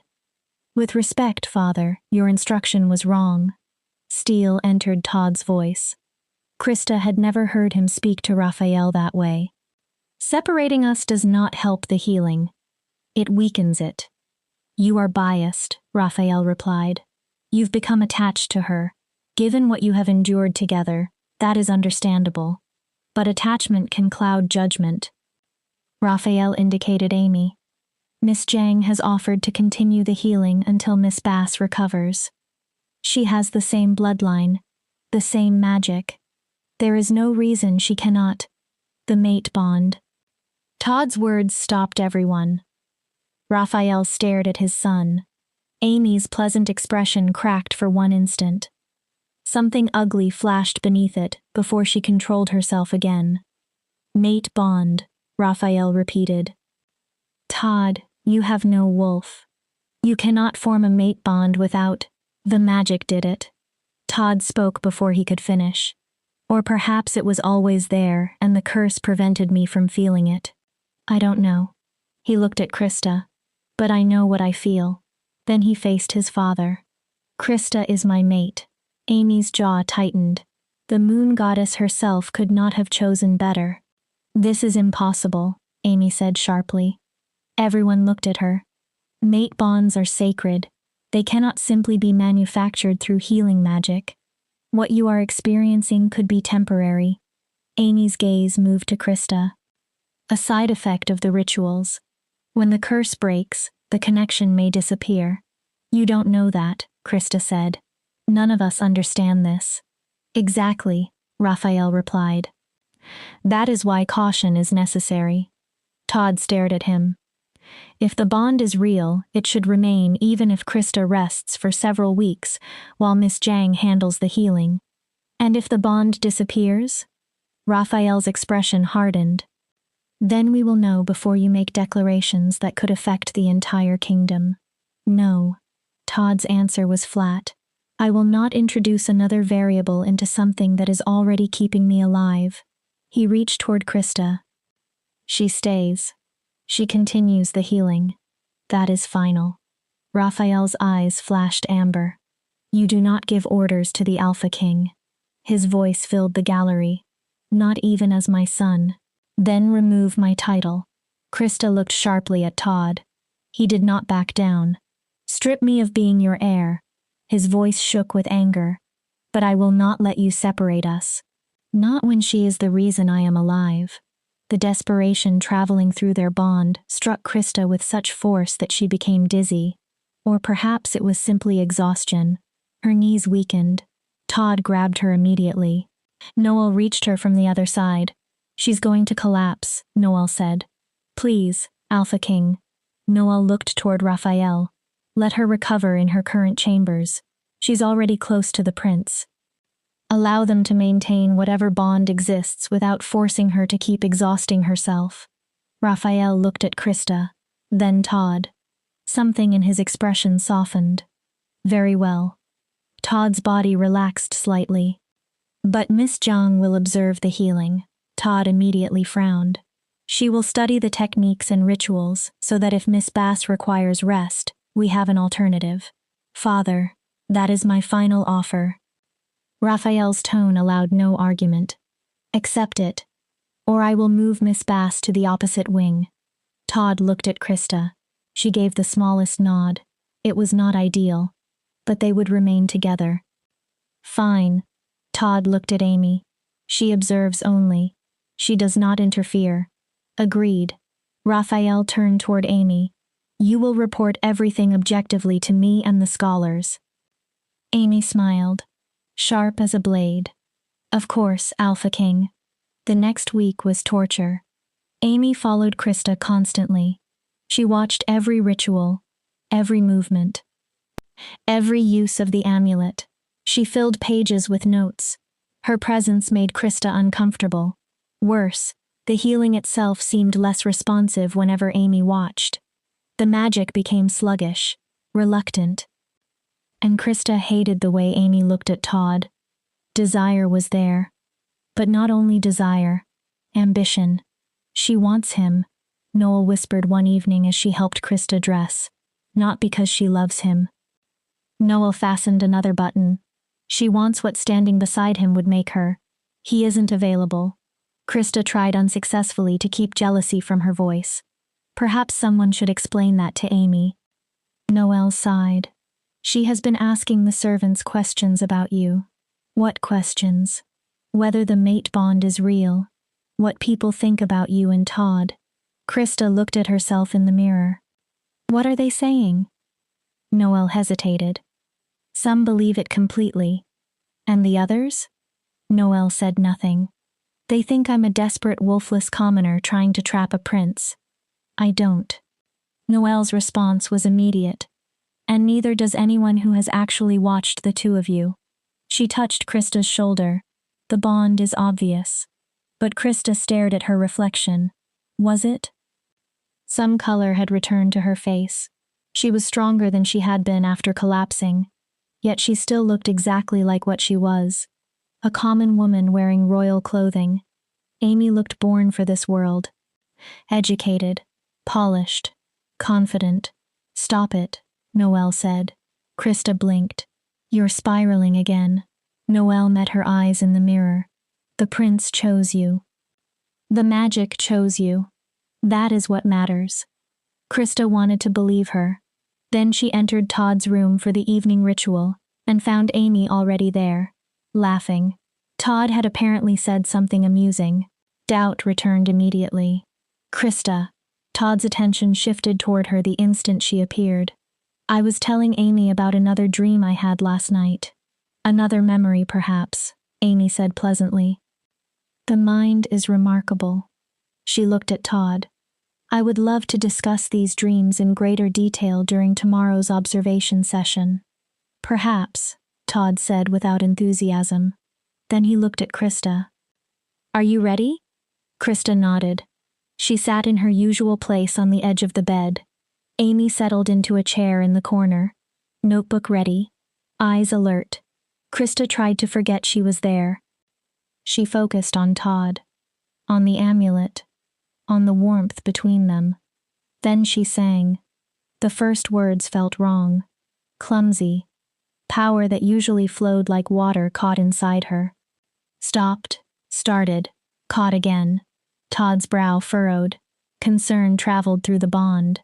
"It's fine," Krista whispered between verses. "I'm just tired." But it was not fine. A ritual that normally lasted 20 minutes stretched toward 40. By the end, Krista was gasping. Sweat covered her forehead. The amulet had barely glowed. "Interesting," Amy said. Her pen moved quickly. "The effectiveness appears to be declining." Todd glared at her. Amy ignored him. "How much of your own life force would you estimate you transfer each time?" "I don't know." Krista wiped her forehead with a trembling hand. "And you've been performing these rituals twice a day for almost 3 weeks?" "Yes." Amy looked at Todd. "No wonder she's exhausted." "What are you suggesting?" Todd asked. The Bass healing gift was never designed for this kind of sustained transfer. Amy's voice became clinical. It was meant to heal a wound, treat an illness, intervene during a crisis. What Krista is doing is different. She looked directly at Krista. "She is pouring herself into you little by little until either the curse breaks," Amy paused, "or she runs out." "That isn't," Krista began. "Isn't it?" Amy's gaze swept over her. "Look at yourself. You are becoming weaker. Another month of this could leave you bedridden. Another 3 could kill you." Todd's grip tightened around Krista's hand. "Is that what you want?" Amy asked. "To die for a prince you've known only a few weeks?" "I know him." Krista's voice sharpened. "Better than you ever will." "Do you?" Amy lifted one brow. "You met under extraordinary conditions. He needed healing. You needed a purpose." "Amy." Todd's voice became cold. "That is enough. I am being honest." Amy spread her hands. "Your father specifically ordered me to observe objectively. And objectively, I see a healing method that is destroying the healer." She looked toward Krista. "There are safer methods." "Slower, perhaps, but safer." Amy leaned forward. "I could teach you. We could divide the burden. 2 healers instead of 1. It was logical, reasonable. Yet every instinct inside Krista screamed against it. "The bond," Krista said. "Todd and I are connected. If you interfere, or perhaps sharing the work would preserve the bond by keeping you alive." Amy's words struck hard. A mate bond is useless if one mate dies. Todd's hand tightened around Krista's. "What do you actually want, Amy?" Amy went still. Todd's voice was quiet. "This sudden concern for Krista's health doesn't feel genuine." For one instant, Amy's mask slipped. Something cold appeared underneath. "My goal is to heal you, Prince Todd." Her expression became composed again. "By whatever method is necessary. If that means working with Krista, good. If it means replacing her when she burns herself out, I am prepared for that too. Amy closed her notebook. What I will not do is allow a viable cure to fail because two desperate people convince themselves they are fated mates. Get out. Todd's voice was nearly a whisper. Absolute authority filled it. Amy stared at him. Get out of my chambers. She stood gracefully. As you wish, Your Highness. She moved toward the door, then stopped. Oh, Krista. Krista looked at her. You should examine your palm, the one you cut during the blood ritual. Amy's expression was unreadable. I noticed something concerning. Then she left. Krista immediately turned her palm upward. The wound had healed, but something remained. A thin black line ran beneath her skin, like a dark vein spreading from the place where the cut had been. As Krista watched, it pulsed. Once. In rhythm with her heart. Todd sat forward. What is that? I don't know. Cold traveled down Krista's spine. The mark felt wrong, like something had rooted itself beneath her skin. We need Gale, Todd said. He started toward the door. Krista followed. Then the mark pulsed again, and memory slammed into her. Not her memory. Something older. Something carried inside the bloodline itself. Blood given freely breaks the curse. Blood given in desperation feeds it. Krista stopped moving. She had given her blood in terror, in desperation, because she thought Todd was dying. She had not acted from calm, healing intent. She had panicked, and somehow she had tied herself to the curse differently than before, not simply as Todd's healer, as something else, something far more dangerous. Amy had been right about one thing. Krista was running out of time. But the healing was not what threatened to kill her. The curse had found another host. Chapter 6. The Terrible Truth. The scholars gathered around Krista in Raphael's private study. She stood in the center of the room with her palm extended. Gale Hudson leaned close. Her gray eyes narrowed as she examined the black line. Other scholars murmured to one another. Their concern grew with every passing moment. This is dark magic, said one of the younger scholars, J. Spence. Corruption. He sounded frightened. That should be impossible. Fast healing magic is light-based. No. Gale leaned closer without touching the mark. Not corruption. Her face became grim. Transference. Krista's stomach tightened. When you used your blood in the ritual, Gale asked, what were you feeling? Terror. Krista did not hesitate. Todd was dying. The normal healing wasn't enough. I was desperate. Gale nodded slowly. And you cut yourself without preparation. Yes. Without protective measures. Yes. Without understanding what blood would do. Yes. Gale straightened. Bass magic requires emotional clarity. She looked directly at Krista. Calm. Compassion.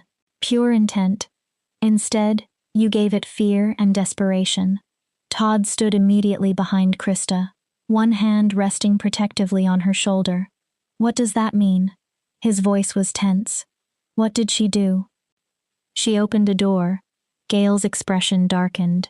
The curse is intelligent in the way ancient magic can be intelligent. Krista felt Todd's fingers tighten. It has spent 19 years trying to destroy Todd. Then Krista began breaking it apart, dissolving it. So the curse adapted. Gale looked down at the mark.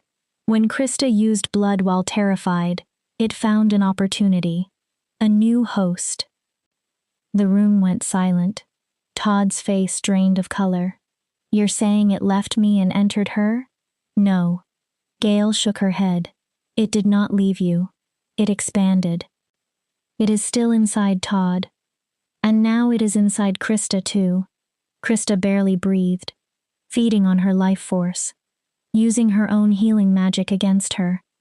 Todd stared at Gale. The more she heals you, the more power the curse gains inside her. Krista already understood what came next. Eventually, her voice shook.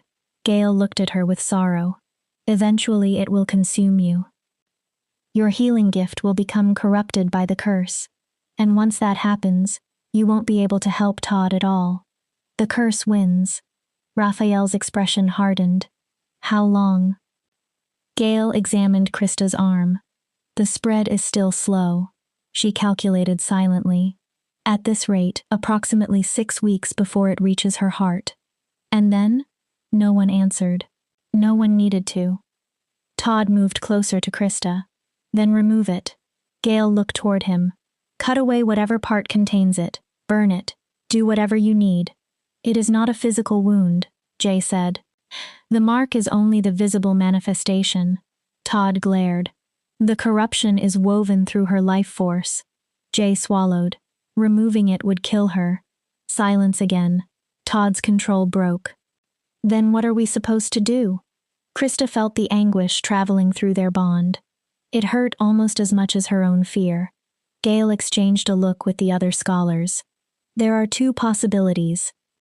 Todd waited. First, Krista stops healing you. No. Krista and Todd spoke simultaneously. Gale continued anyway. If she stops introducing new magic, the corruption may stop spreading. It will not disappear, but it could give us time. No. Krista shook her head. If I stop, his curse will surge again. He could die. I won't risk that. Then the second option. Gale's expression became heavier. You finish the healing immediately. Raphael frowned.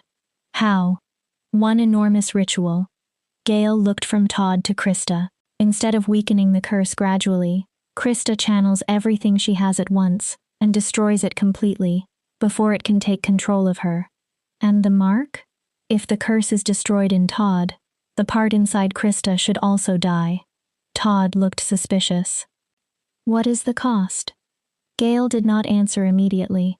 Raphael understood. Dangerous? Extremely. Gale finally nodded. The ritual may require everything Krista possesses. Every drop of magic. Possibly. Krista finished for her. My life. The words came surprisingly easily. She had always known Todd's healing could cost her everything. She had simply hoped it would not. Not necessarily, Gale said. But the uncertainty in her voice was obvious. If the mate bond is genuine, it may sustain you. Todd looked at her. Explain. Mate bonds flow in both directions. Gale gestured between them. Krista would pour her life force into breaking the curse. But if Todd's wolf awakens fully during the ritual, his side of the bond might send that energy back. He might pull her away from death. Might. Todd's laugh held no humor. That's an enormous amount of uncertainty for her life. It's the only path. Krista turned toward him. She took both his hands. The dark mark on her palm touched his skin. Todd, no. Listen. I don't want to live if saving me kills you. You don't get to decide that. His eyes flashed. I do. Krista tried to smile. And I choose this. Krista, if we do nothing, the curse kills you. She forced herself to continue. Then it consumes me. We both die. Her fingers tightened around his. With the ritual, at least you have a chance. I don't want that chance without you. There may be another possibility. Everyone turned. Amy Jang stood in the doorway. No one had heard her arrive. Raphael frowned. Miss Jang, this is a private meeting. I apologize, Alpha King. Amy entered. But I heard enough to understand the problem. Her expression was carefully sympathetic. What if 2 healers perform the final ritual? The scholars began looking at one another. Amy continued. Krista would remain the primary healer because the mate bond connects her to Todd. I would support her.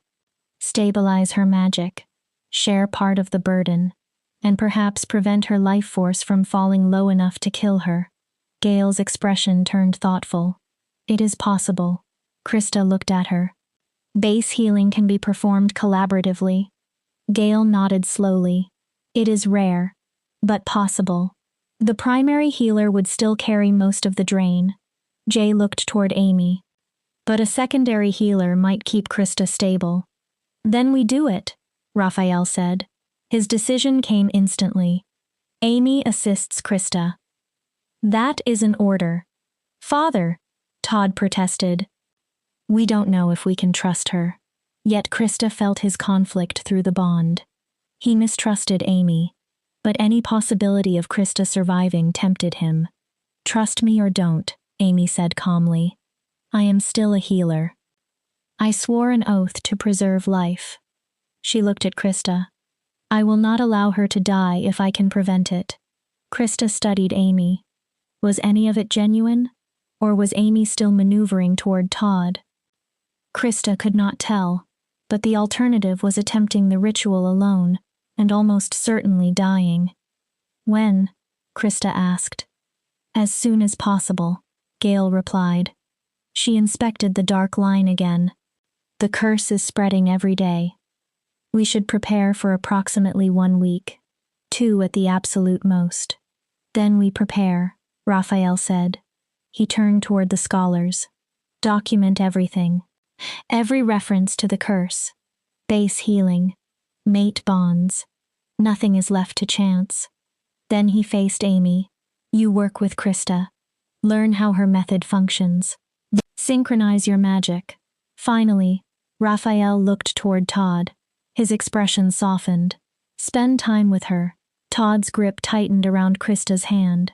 If the mate bond is what might save her, strengthen it. The following week passed beneath a cloud of preparation and dread. Every morning, Krista trained with Amy. To Krista's surprise, Amy was an excellent teacher, patient, knowledgeable, focused. They practiced channeling magic through the amulet together. Hour after hour, they learned to harmonize their power like 2 voices singing the same song. Your method is raw, Amy told Krista one afternoon, but extremely powerful. Krista looked over. You depend almost entirely on emotion. How else would I do it? I was taught precision. Amy adjusted Krista's hand position. Structure, control. Your approach works. She studied Krista. But it exhausts you. I never received training. Krista touched the amulet. My mother gave me the lullaby, that's all. She taught you more than you realize. Amy's voice softened. The lullaby is one of the oldest forms of bass healing. Pure, unfiltered. Most surviving branches developed structured methods because they're easier to control. She paused. But the original way still possesses something ours lost. Krista looked at her. Amy became quiet. I owe you an apology. For what? How I behaved when I arrived. Krista waited. I was dismissive. Competitive. Amy looked uncomfortable. I treated you as an obstacle rather than another healer. Why? Jealousy. The answer surprised Krista. You had accomplished something I was taught could not happen. A mate bond formed through magic. And in the process, you gained the love of a prince. Amy looked away. It made me feel inadequate. You're not inadequate. Krista's answer came without calculation. You're brilliant. Educated. You understand things I've never learned. Everything I'm not. Amy gave a faint smile. And still, you are the woman he loves. Her gaze returned to Krista. That must mean something. Afternoons belonged to Todd. As his strength increased, they began walking through the castle gardens. His steps became steadier every day. They talked about his childhood, the isolation of being different, the fear that he might die before ever having truly lived. Krista told him about her own dreams. They were small. A quiet cottage, a garden, perhaps a dog for company. Todd looked almost sad. That's all? It always sounded like more than I would ever have. Krista smiled weakly. For years I thought my entire life would be surviving one day after another inside a pack that did not want me. Now? Krista looked at him. Now I have purpose. She hesitated. I have... What? Todd's question was gentle. You. Krista's voice softened. I have you. She looked away. Even if only for a little while. Todd stopped walking. They stood among late-blooming roses. What if I told you that you could have more than a cottage? Krista looked at him. A castle. Todd stepped closer. A kingdom. A title. Her heartbeat quickened. What are you saying? What if I asked you to become my princess? Krista stopped breathing. My mate officially. Todd's eyes held hers. Recognized by law. Recognized by the kingdom. Todd, I'm serious. He took her hands. After the ritual, when the curse is gone, when you're healed, I want you to stay. Not as my healer. His grip tightened. As my partner. My equal. The person I choose. Your father will never permit it. Hope hurt more than fear. My father wants me alive. Todd smiled faintly. You will have accomplished that. How could he deny me the person who gave me that life? He cupped her face. Say yes. Krista's eyes filled. Promise you'll survive. Then say yes. She should have refused. Her birth, her supposed barrenness, the political consequences. There were endless reasons, but Todd's storm-gray eyes were in front of her, and the mate bond sang between them. Yes. Todd barely moved. If I survive, she smiled through tears. Yes. Todd kissed her, gentle, desperate. Full of promises neither knew if they would have time to fulfill. Against Krista's chest, the amulet glowed warmly. When they separated, Todd rested his forehead against hers. You will survive. We don't know that. I do. Your wolf hasn't completely emerged yet. Todd's expression never changed. I'll find you through the bond. His voice became absolute. I will pull you back from death itself if I have to. Todd, love will guide me. He held her face between his hands. I won't lose you when I only just found you. The night before the ritual, Krista could not sleep. She stood at her window. Moonlight covered the castle grounds. She thought about everything that had brought her there. A year earlier, she had been a rejected woman counting empty days. Now she was preparing to risk everything for a prince she loved. A curse she might break. A purpose that made every previous wound feel different. Worth it, she whispered. Whatever happens tomorrow. She looked at the moon. It was worth it. Someone knocked. Come in. Krista expected Noel. Perhaps Todd. Instead, Amy entered carrying a bottle of wine. I couldn't sleep either. Amy held it up. I thought you might want company, then smiled. And liquid courage. Despite everything, Krista laughed. That sounds perfect. They sat before the fire. They passed the bottle between them. For one night, they spoke more like old friends than former rivals. Amy talked about her training, the endless pressure to be perfect, the fear that even perfection would never make her enough. Krista spoke about Lester. Bernard. Her rejection. The years of slowly dying inside while everyone around her continued living. You're brave, Amy said after a long silence. Braver than I am. Krista looked at her. I don't know if I could do what you're doing tomorrow. You'll be there with me. As support. Amy lowered her eyes. You're the one risking everything. Your life. Your magic. Your future.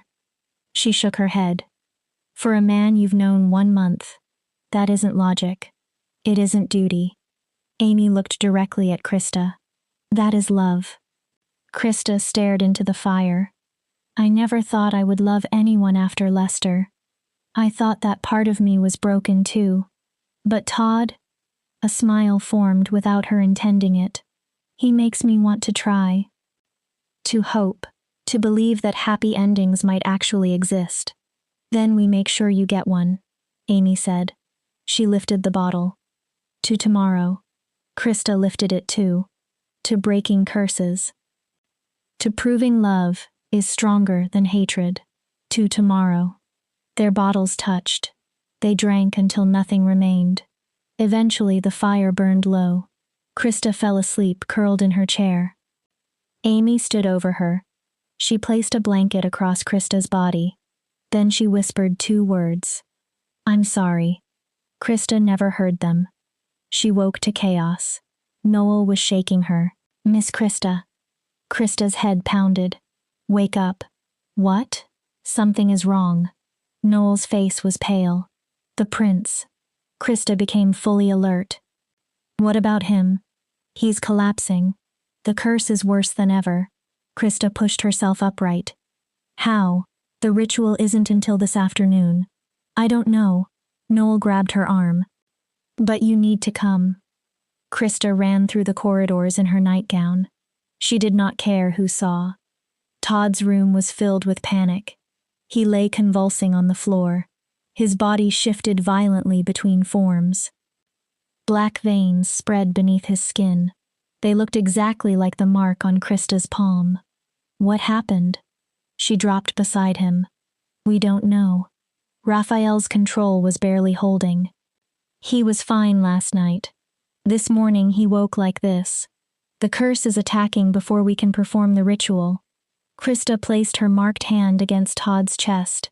She tried to send calming magic into him. Instead, the power reversed. It pulled inward. Todd's eyes opened. Amber. His hand shot upward. He seized Krista's wrist with impossible strength. "Mine." The voice did not sound entirely like Todd. "The curse demands payment." Krista froze. Blood for blood. Life for life. Understanding came like ice. "Amy." Everyone looked at her. "Where is Amy?" Gail appeared at the doorway. "She left early." Krista's heart dropped. She said she needed supplies for the ritual.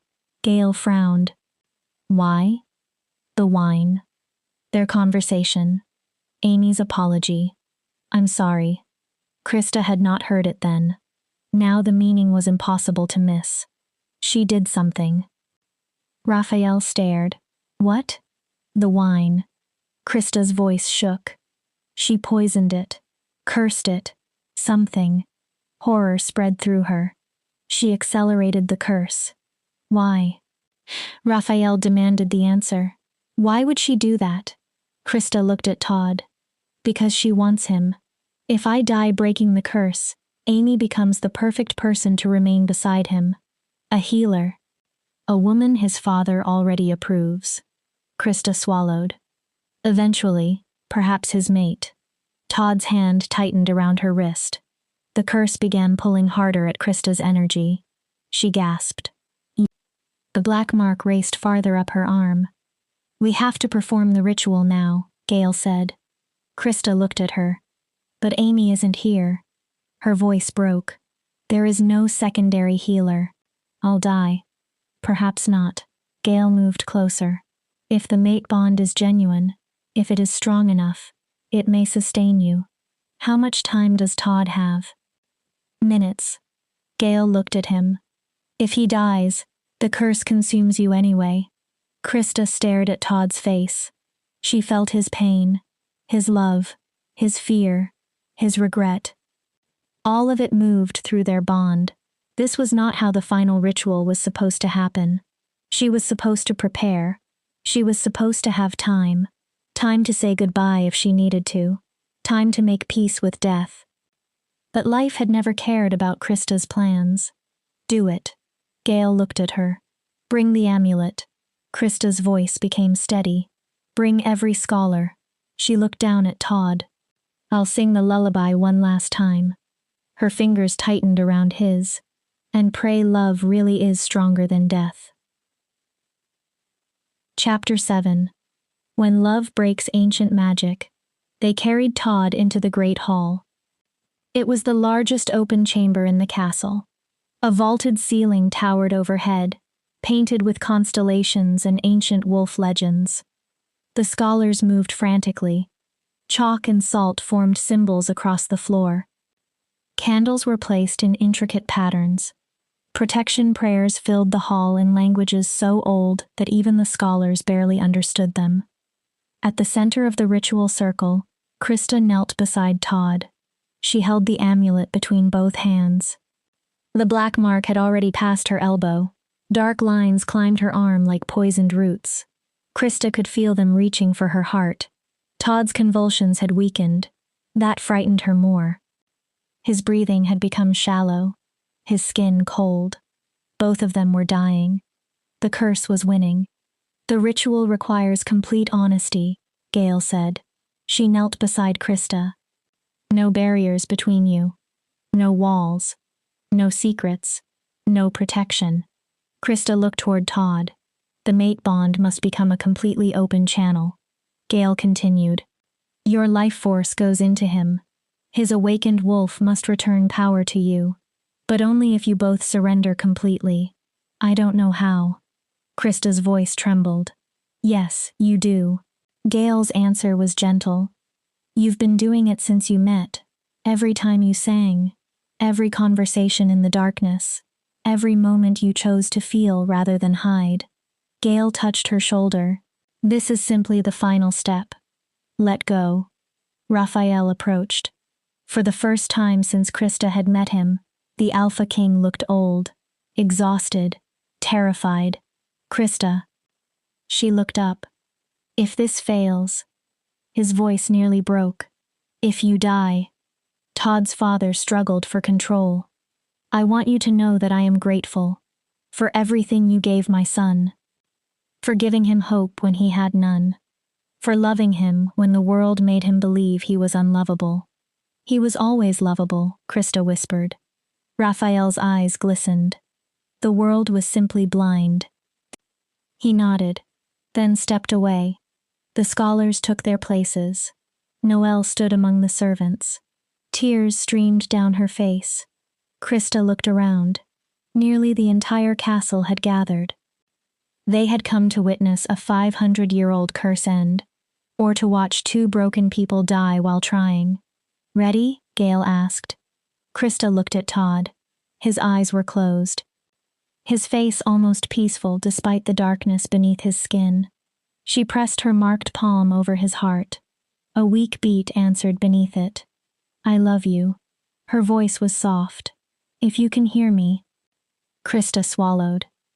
If this is goodbye, I need you to know that loving you was the best thing I ever did. Todd remained still. The only thing in my life that ever made complete sense. Tears blurred her vision. Thank you for seeing me. For choosing me. For making me believe I was worth saving too. Krista placed the amulet over their joined hands. She closed her eyes. Then began to sing. The lullaby started softly. Ancient words flowed through the hall. Like water. Like prayer. Like the final breath before drowning. But this time Krista held nothing back. Every fear. Every hope. Every memory. Every piece of love she possessed. Todd smiling. Todd teasing her. Todd's storm-gray eyes finding hers across a room. Todd telling her she mattered. Todd promising that they would survive together. She poured all of it into the song. The amulet began glowing, brighter than ever before. Light flooded the great hall until the chamber turned white as noon. Krista felt her life leaving her. Not slowly. A flood. Everything rushing into Todd. The black mark along her arm pulsed violently. The curse fought. Krista sang louder. Light pushed against darkness. The curse shrieked. Not metaphorically. An actual sound ripped through the hall. High. Furious. Krista felt the poison inside Todd burning away. Dissolving beneath her magic. She felt it dying. But Krista was dying too. Darkness entered her vision. Her heartbeat slowed. Breathing became difficult. Worth it. The thought floated through her fading consciousness. Todd is alive. That is what matters. Then Todd's hand moved. His fingers closed around hers. Hard. His eyes opened. Not gray. Blazing amber. Wolf eyes. No. Todd's voice came doubled. Man and wolf. You do not leave me. Krista could not speak. The darkness pressed closer. Not like this. Todd sat up. He should not have possessed the strength, but he pulled Krista against him. The bond goes both ways. His voice vibrated through her. You gave me your life. Todd held her tighter. Now I give you mine. His body began shifting. Truly shifting. Bones broke and reformed. Black fur rolled across his skin. His body expanded. The transformation was violent, terrible, beautiful. Within seconds, a massive black wolf stood in Todd's place, twice the size of an ordinary shifter. Amber eyes burned with ancient power. The wolf lifted its head, howled. The sound shook the hall, and deep inside Krista, something answered, something in the place she had always believed was empty. Something wild, something that had been silent all her life. Your wolf. Todd's voice appeared inside her mind. Yet another presence seemed to speak with him. Older. Primal. Krista could barely understand. It was always there, sleeping, waiting for me to wake it. The enormous black wolf lowered his head and pressed it against Krista's chest. Power flooded her. Not the same life force she had poured into him. Something new. Something that belonged to both of them. The mate bond became fully alive. An endless circuit of energy. Her power into Todd. Todd's back into her. Two lives refusing to let the other disappear. The black mark on Krista's arm cracked. Like breaking glass. It shattered apart and fell as ash. The curse inside her screamed. Then died. It could not survive the combined strength of two souls bound together. Krista gasped, because suddenly her own bones began moving. No. Fear overwhelmed her. I can't. She felt her body changing. I'm wolfless. I've always been wolfless. Todd's voice filled her mind. You were never truly empty. You were a healer. The Bass bloodline chose healing over shifting. But the mate bond does not care about choices made centuries before we were born. Pain exploded through Krista. It makes us equal. Another bone shifted. It makes us whole. The transformation hurt worse than anything Krista had ever known. Every bone seemed to break and reshape at once. She tried to scream. The sound leaving her throat no longer belonged entirely to a human woman. Then suddenly, it stopped. Krista stood on 4 legs. Silver white fur covered her body. It gleamed beneath the fading light of the amulet. The world exploded with sensation. She could smell the salt and chalk. The sweat of the crowd. The final traces of the curse evaporating into nothing. She heard scholars gasping prayers. Noel sobbing with joy. Raphael standing completely silent. But above all, Krista felt Todd. The mate bond had become almost visible. Golden threads seemed to coil around their wolf forms, joining them. Hello, mate. Todd's voice purred inside her mind. Love. Relief. Triumph. Krista was too stunned to answer properly. Hello. Todd's black wolf moved closer. He rubbed against her silver coat. For the first time in Krista's entire life, she felt complete. Not because she finally possessed a wolf. Not because anyone else had declared her worthy. She simply felt like herself. Whole. Enough. The amulet cracked. Right down the center. 2 perfect halves fell to the floor. The light trapped within it scattered through the hall like fireflies. It settled over the witnesses. A final blessing. The curse was broken. Not controlled. Not weakened. Destroyed. 5 centuries of suffering ended. Slowly, Krista shifted back. The return felt easier, almost natural, as if her body had always known how to be both woman and wolf. Todd became human beside her. They knelt in the center of the circle, exhausted, alive. Todd pulled her into his arms. You did it. His voice shook. You broke it. You saved both of us. We saved each other, Krista corrected. She buried her face against his shoulder, then began sobbing. Relief, joy, disbelief. Todd. She laughed through tears. I have a wolf. He kissed her hair. I have a wolf. She was there all this time. Todd kissed her forehead. Sleeping. And you woke her. She's beautiful. He kissed her tear-wet cheek. You're beautiful. All of you. He held her face. My mate. My healer. My salvation. Krista remembered something. Your princess? Todd froze. If that offer still exists. His expression changed completely. The offer exists until the day I die. He cupped her face. And then I'll probably find you in the next life and ask again. Krista laughed. Krista Bass. Todd's expression became serious. Will you be my mate? My partner? My equal in everything? Tears returned. Will you stand beside me while I become the prince I should have been? Will you help me build a kingdom where being different is not treated like a curse? Yes. Her answer came instantly. Yes to all of it. Todd pulled her close again. They waited centuries for us to meet, he whispered. The curse kept our families apart. But it couldn't stop us forever. Krista rested against him. Do you really believe in destiny? Or do you think we were lucky? Todd considered it. I think destiny is what we do with the opportunities placed in front of us. He brushed hair from her face. You could have run when your father brought you here. You could have accepted gold and disappeared. You stayed. You fought.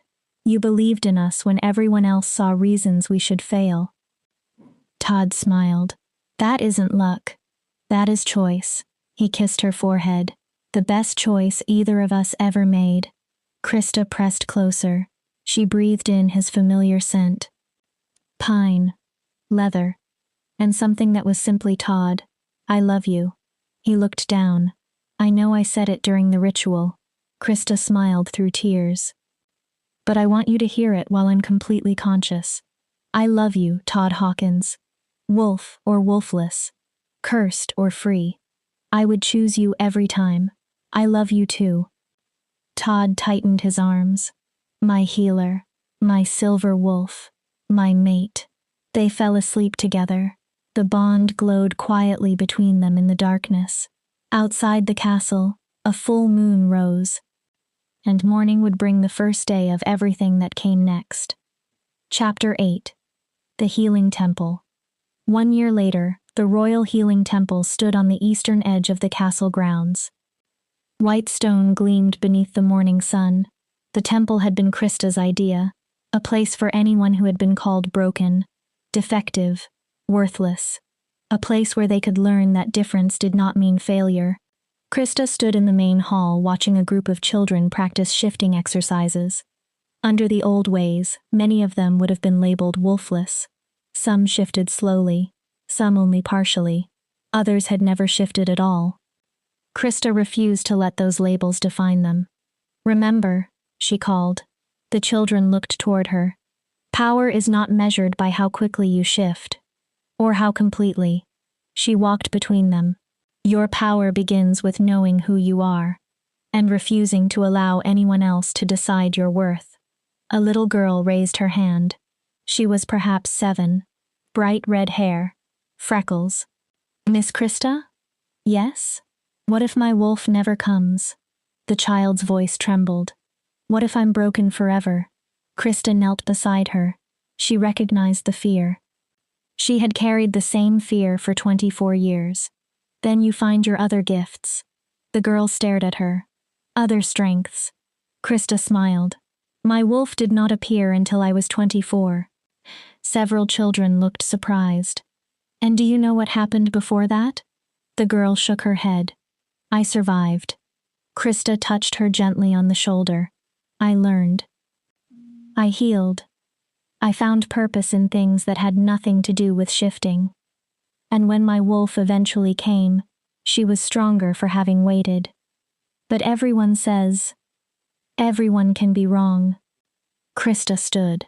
She addressed the entire group. The world will tell you what you are supposed to be, how you should look, how quickly you should shift, what should make you valuable. She shook her head. The world does not get that decision. You do. Each child watched her. You possess gifts no one else possesses exactly as you do. You are who you are meant to be. And anyone who tells you that makes you worthless is lying.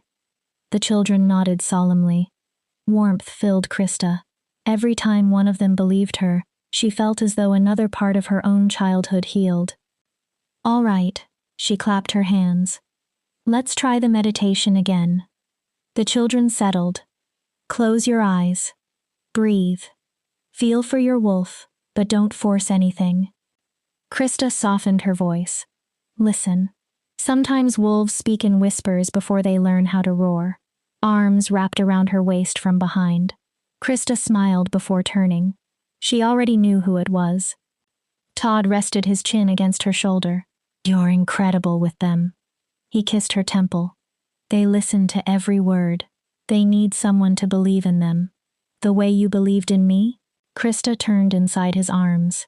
The way we believed in each other. Todd smiled. Then his expression became concerned. How are you feeling? Krista knew what he meant. Any nausea? Her hand moved instinctively toward her stomach. Still mostly flat. Not for much longer. A little.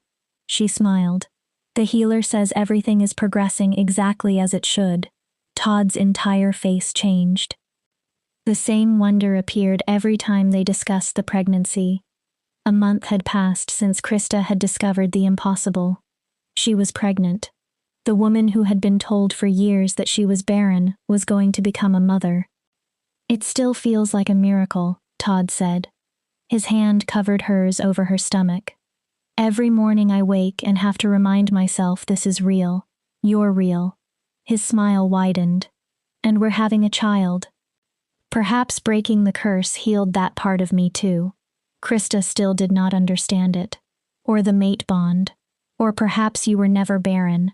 Krista looked at him. Todd shrugged. Think about it. The pack healer examined you after your first shift failed, and after Lester rejected you.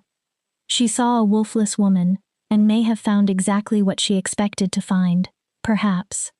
Krista considered it. In the end, the explanation mattered less than the reality beneath her hand. Life, growing inside her, a dream she had never allowed herself to dream. Miss Krista? An older student approached. Curtis Brady. He looked uneasy.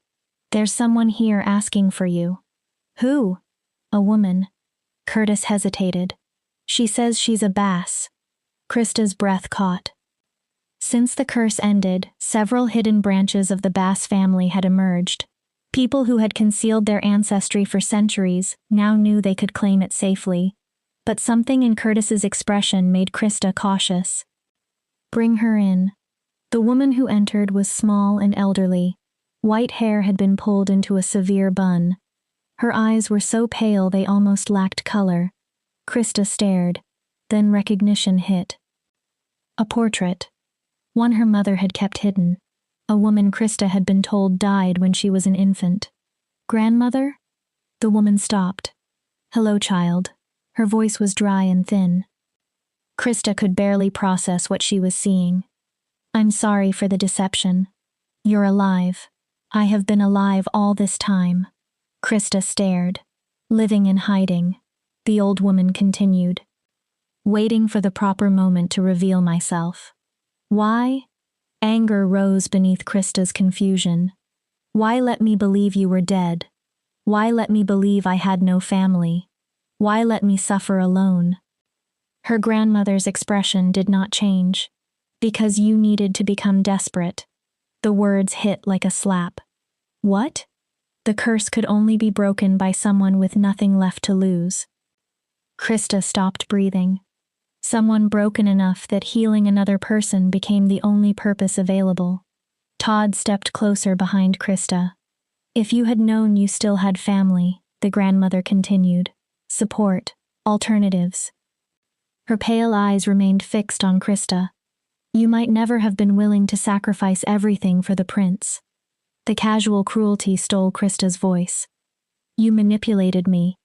The grandmother did not deny it. You let me believe I was worthless so I would be easier to sacrifice. I ensured the curse was broken. The old woman's voice sharpened. 500 years of suffering ended because you were willing to give everything. You should be proud. Get out. Todd's voice became colder than Krista had ever heard it. The grandmother looked toward him. Leave this temple. Todd stepped between them. And leave these grounds. Krista owes you nothing. She owes me everything, the grandmother snapped. I am the reason. You are the reason she spent 24 years believing she was defective. Todd's anger filled the room. You are the reason she was rejected, abused, sold. Whatever noble purpose you tell yourself you had does not erase what you allowed to happen. He pointed toward the doors. Leave, or I will have you removed. Krista's grandmother looked at her, clearly expecting Krista to intervene. Krista simply stared. This woman had watched a child suffer because she believed that suffering served a larger plan. Krista searched inside herself for rage. What she found was pity. He's right. Her grandmother stiffened. You used me. Manipulated me. Krista paused. But strangely, I am still grateful. Todd turned toward her. Because everything eventually led me here. Krista looked around the temple. To Todd. To my wolf. To these children. To a life where I can prevent someone else from feeling as alone as I did. She met her grandmother's pale eyes. You thought you were controlling my destiny. But all you really did was push me toward the place I chose to make my own. Krista took a breath. So thank you, I suppose. Her voice became final. And goodbye. Her grandmother's face twisted. She left without speaking again. The moment the doors closed, Krista sagged against Todd. Her entire body trembled. That was remarkably restrained, Todd murmured. His arms closed around her. I was prepared to shift and chase her myself. She isn't worth the energy. Krista breathed slowly. And she was wrong. About what? I didn't break the curse because I had nothing left to lose. Krista looked up at him. I broke it because I finally had everything to gain. A life worth living. A person worth dying for. A future worth fighting for. Well said. A familiar voice came from the doorway. Gail Hudson entered. Several scholars followed, carrying books and scrolls. And speaking of your future, Gail smiled. We have been studying your pregnancy. Krista immediately became nervous. Why? Because of the unusual circumstances. Gail began counting them. The curse breaking. Your late wolf emergence. The mate bond. We wanted to ensure there would be no complications. And? Krista's hand went to her stomach. And you are fine. Relief almost made her knees weaken. Better than fine. Gail smiled. The baby is healthy. Developing exactly as expected. Todd exhaled beside her. But we discovered something interesting. Gail opened an ancient text. The Bass healing bloodline was not originally limited to women. Krista frowned. In the earliest records, before the curse, both men and women possessed healing abilities. What changed? Todd asked. The curse. Gail pointed toward a passage. The restriction to female inheritance appears to have been a side effect. A way for the surviving Bass line to slowly disappear. Todd's eyes widened. But the curse is gone. Exactly. Gail smiled. Which means your child, regardless of sex, may inherit the healing gift. Krista looked down at her stomach. A son could become a healer? The first male Bass healer in 5 centuries. Gail nodded. Or your child may possess both a wolf and healing magic. Something no Bass has carried since before the curse. Krista's breath caught. Both? It's possible. Gail closed the book. We will not know until the child is born. But the old records show it happened. The Bass family was always meant to possess multiple forms of strength. The curse restricted those possibilities. Gail looked between Todd and Krista. Your child represents what comes after. A beginning. The restoration of what was lost. After the scholars left, Krista and Todd walked through the temple gardens. Evening approached. Orange and pink colored the sky. They stopped beside a memorial Krista had built. A simple stone carved with the names of every known bass healer killed during the massacre 500 years earlier. Todd read the names. They would be proud of you. Krista looked toward him. Of this place. Of what you turned their tragedy into. I hope so. She rested a hand against the stone. Sometimes I wonder. About what? Whether breaking the curse was a betrayal. Todd frowned. Your family destroyed mine. Krista spoke softly. Mine cursed yours. Breaking it meant forgiving something terrible. Someone might say I betrayed the people who died. Someone might call it wisdom, Todd replied. Krista looked at him. The curse kept both families suffering. Todd gestured toward the memorial. Breaking it freed mine from wolflessness. And yours from centuries of hiding. That isn't betrayal. He took her hand. That is healing at the deepest level. They continued toward the back of the temple grounds. A small cottage stood there, their private home, away from the politics and formality of the castle. Simple, quiet, with a garden Krista cared for herself, and a porch where she and Todd often watched the sunset. Todd looked around as they climbed the steps. You got the cottage, and the garden. Krista laughed. Everything I wanted, plus a prince, a castle, a temple, and a baby coming. She grinned. I may have exceeded the original plan. You deserve all of it. Todd's answer was serious. And more. He stopped. Speaking of which, his hand disappeared into his pocket. Todd removed a small velvet box. Krista stared at him. I know we are already mated. He opened it. Already recognized as married by our pack and kingdom. Inside rested a silver ring. A black stone sat at its center. Thin veins of white ran through it. Krista recognized the material immediately. The amulet? Todd smiled. I had the two pieces melted down and remade. Krista's eyes filled. The amulet saved us. Connected us. Brought us together. Todd lifted the ring. I wanted you to keep part of it. A reminder of where we began. And how far we came. He slid it onto her finger. The stone caught the last light of sunset.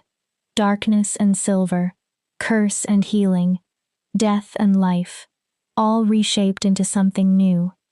I love it. Krista looked up. I love you. I love you too. Todd drew her into his arms. My broken healer. Krista raised one brow. Todd smiled. Although I suppose you were never really broken. He kissed her temple. Only becoming. Waiting for the right moment to bloom. 3 months later, the Royal Healing Temple overflowed with people. Students. Families. Scholars. Nobles. Commoners. They had gathered for the temple's first anniversary celebration. Krista stood upon a small stage. The curve of her pregnancy was now clearly visible. She looked across the crowd. A year ago, she began, I was brought to this castle as a last attempt to save a dying prince. The hall became quiet. I was wolfless, barren, rejected. Broken. Krista paused. At least, that was what everyone told me. What I believed. She looked toward her students in the front row. But I wasn't broken. I was different. Powerful in ways that did not fit the categories people around me understood. Extraordinary in my own way. She gestured toward the children. These young people have heard many of the same lies. That they are defective. That they will never be enough. That something about them makes their lives worth less. Krista's voice strengthened. Those lies end here. Being different is not a curse. It can be a gift. We will celebrate it, nurture it, and teach the world that there are 1,000 ways to be strong, 1,000 ways to be whole, 1,000 ways to be enough.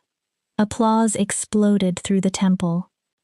Krista found Todd in the crowd. Their daughter, as the healers had confirmed only recently, rested peacefully in a sling against his chest. Todd smiled at Krista. That private smile she understood without words. I'm proud of you. I love you. You're changing something. Perhaps she was. One person at a time. One child learning to believe in themselves. One family learning that difference was not defect. One kingdom learning that strength did not have only one form. After the ceremony, while celebrations continued inside the temple, Krista and Todd slipped into the gardens. They sat together on a stone bench. Their daughter rested between them. Stars appeared one by one overhead. "Tell me the story again," Todd said. "What story?" "The song." He smiled. "The one your mother gave you." Krista began humming the lullaby, the ancient melody that had once carried a curse through generations. The song that had saved Todd, awakened Krista, connected two families separated by centuries of hatred. But the words were no longer exactly the same. Krista and Todd had written new verses. They had changed the song. What was broken now is mending. What was lost has now been found. What was cursed receives a blessing. Where was silence, hear the sound. Love is stronger than old hatred. Hope can bloom from ancient pain. What was shattered finds its pieces. What was lost comes home again. Their daughter stirred. Krista kissed the tiny forehead. They had chosen to name her after Krista's mother, the woman who had preserved the lullaby, who had kept the bloodline alive long enough for her daughter to reach the moment everything changed. "She'll never feel broken," Todd said. His hand covered Krista's against their daughter's back. "She will grow up knowing she is loved, valued, enough, exactly as she is." He smiled. "Whether she has a wolf, healing magic, both, or neither, she'll know none of those things determine her worth." "Yes." Krista looked toward the temple. "And neither will any child who enters those doors." She leaned against Todd. "We aren't only breaking curses anymore. We're breaking cycles, ending lies people have inherited for generations, teaching a different way to see strength." Todd's storm-gray eyes softened. "Do you ever miss it?" "Miss what?" "The life you originally dreamed about." Todd glanced toward their cottage. Just a small home. A garden. Peace. Krista considered the question. She looked at the temple, the students, the kingdom they were slowly changing. This life was larger than anything she had imagined, more difficult, more complicated, but also more meaningful. "No." Todd waited. "Because I learned that peace isn't necessarily found by hiding from the world." Krista looked at him. "It can come from purpose. Connection. Building something larger than yourself." She smiled. "I thought I wanted to disappear into a cottage because I believed that was all I was allowed to want. But I deserve this. We deserve this. A life that matters. A love that transforms us. A legacy that survives after us." "Well said, my princess." Todd kissed her temple. "My mate. My partner in revolution." Krista laughed. "Revolution is a dramatic word." "Is it?" Todd smiled. "You're teaching an entire generation that their worth isn't determined by shifting. That healing can matter as much as hunting. That compassion can be as powerful as physical strength." He raised one brow. "You are changing the way an entire society defines value. If that isn't revolutionary, what is?" Krista rested her head against his shoulder. Their daughter's weight was warm between them. Todd's strength surrounded her. The mate bond hummed quietly. Content. A year earlier, Krista had been ready to die. She had believed death might finally give her existence meaning. But she had lived. And by living, she discovered something far more important. Her life had always mattered. She had always been enough. Todd had helped her see it. But eventually, Krista had learned to see it herself. "What are you thinking?" Todd asked. He had felt the shift in her emotions. Krista smiled slowly. "That broken was only another word for becoming." Todd waited. "We weren't simply waiting for a curse to end." Her fingers found his. "We were waiting for the moment when we stopped becoming what everyone else said we should be." Krista pressed her palm to her belly. and became what we were always meant to be. Todd intertwined his fingers with hers. Their mate marks glowed softly where their skin touched. And now? He asked. Krista looked toward the temple, the cottage, their daughter, the future. Now we teach everyone else that healing begins when we stop believing the lies about who we are supposed to be. They sat in silence beneath the stars. Celebration drifted toward them from the temple. Inside Krista's memory, the lullaby continued. Voices old and new carried it forward, changing, growing, becoming something different with every generation.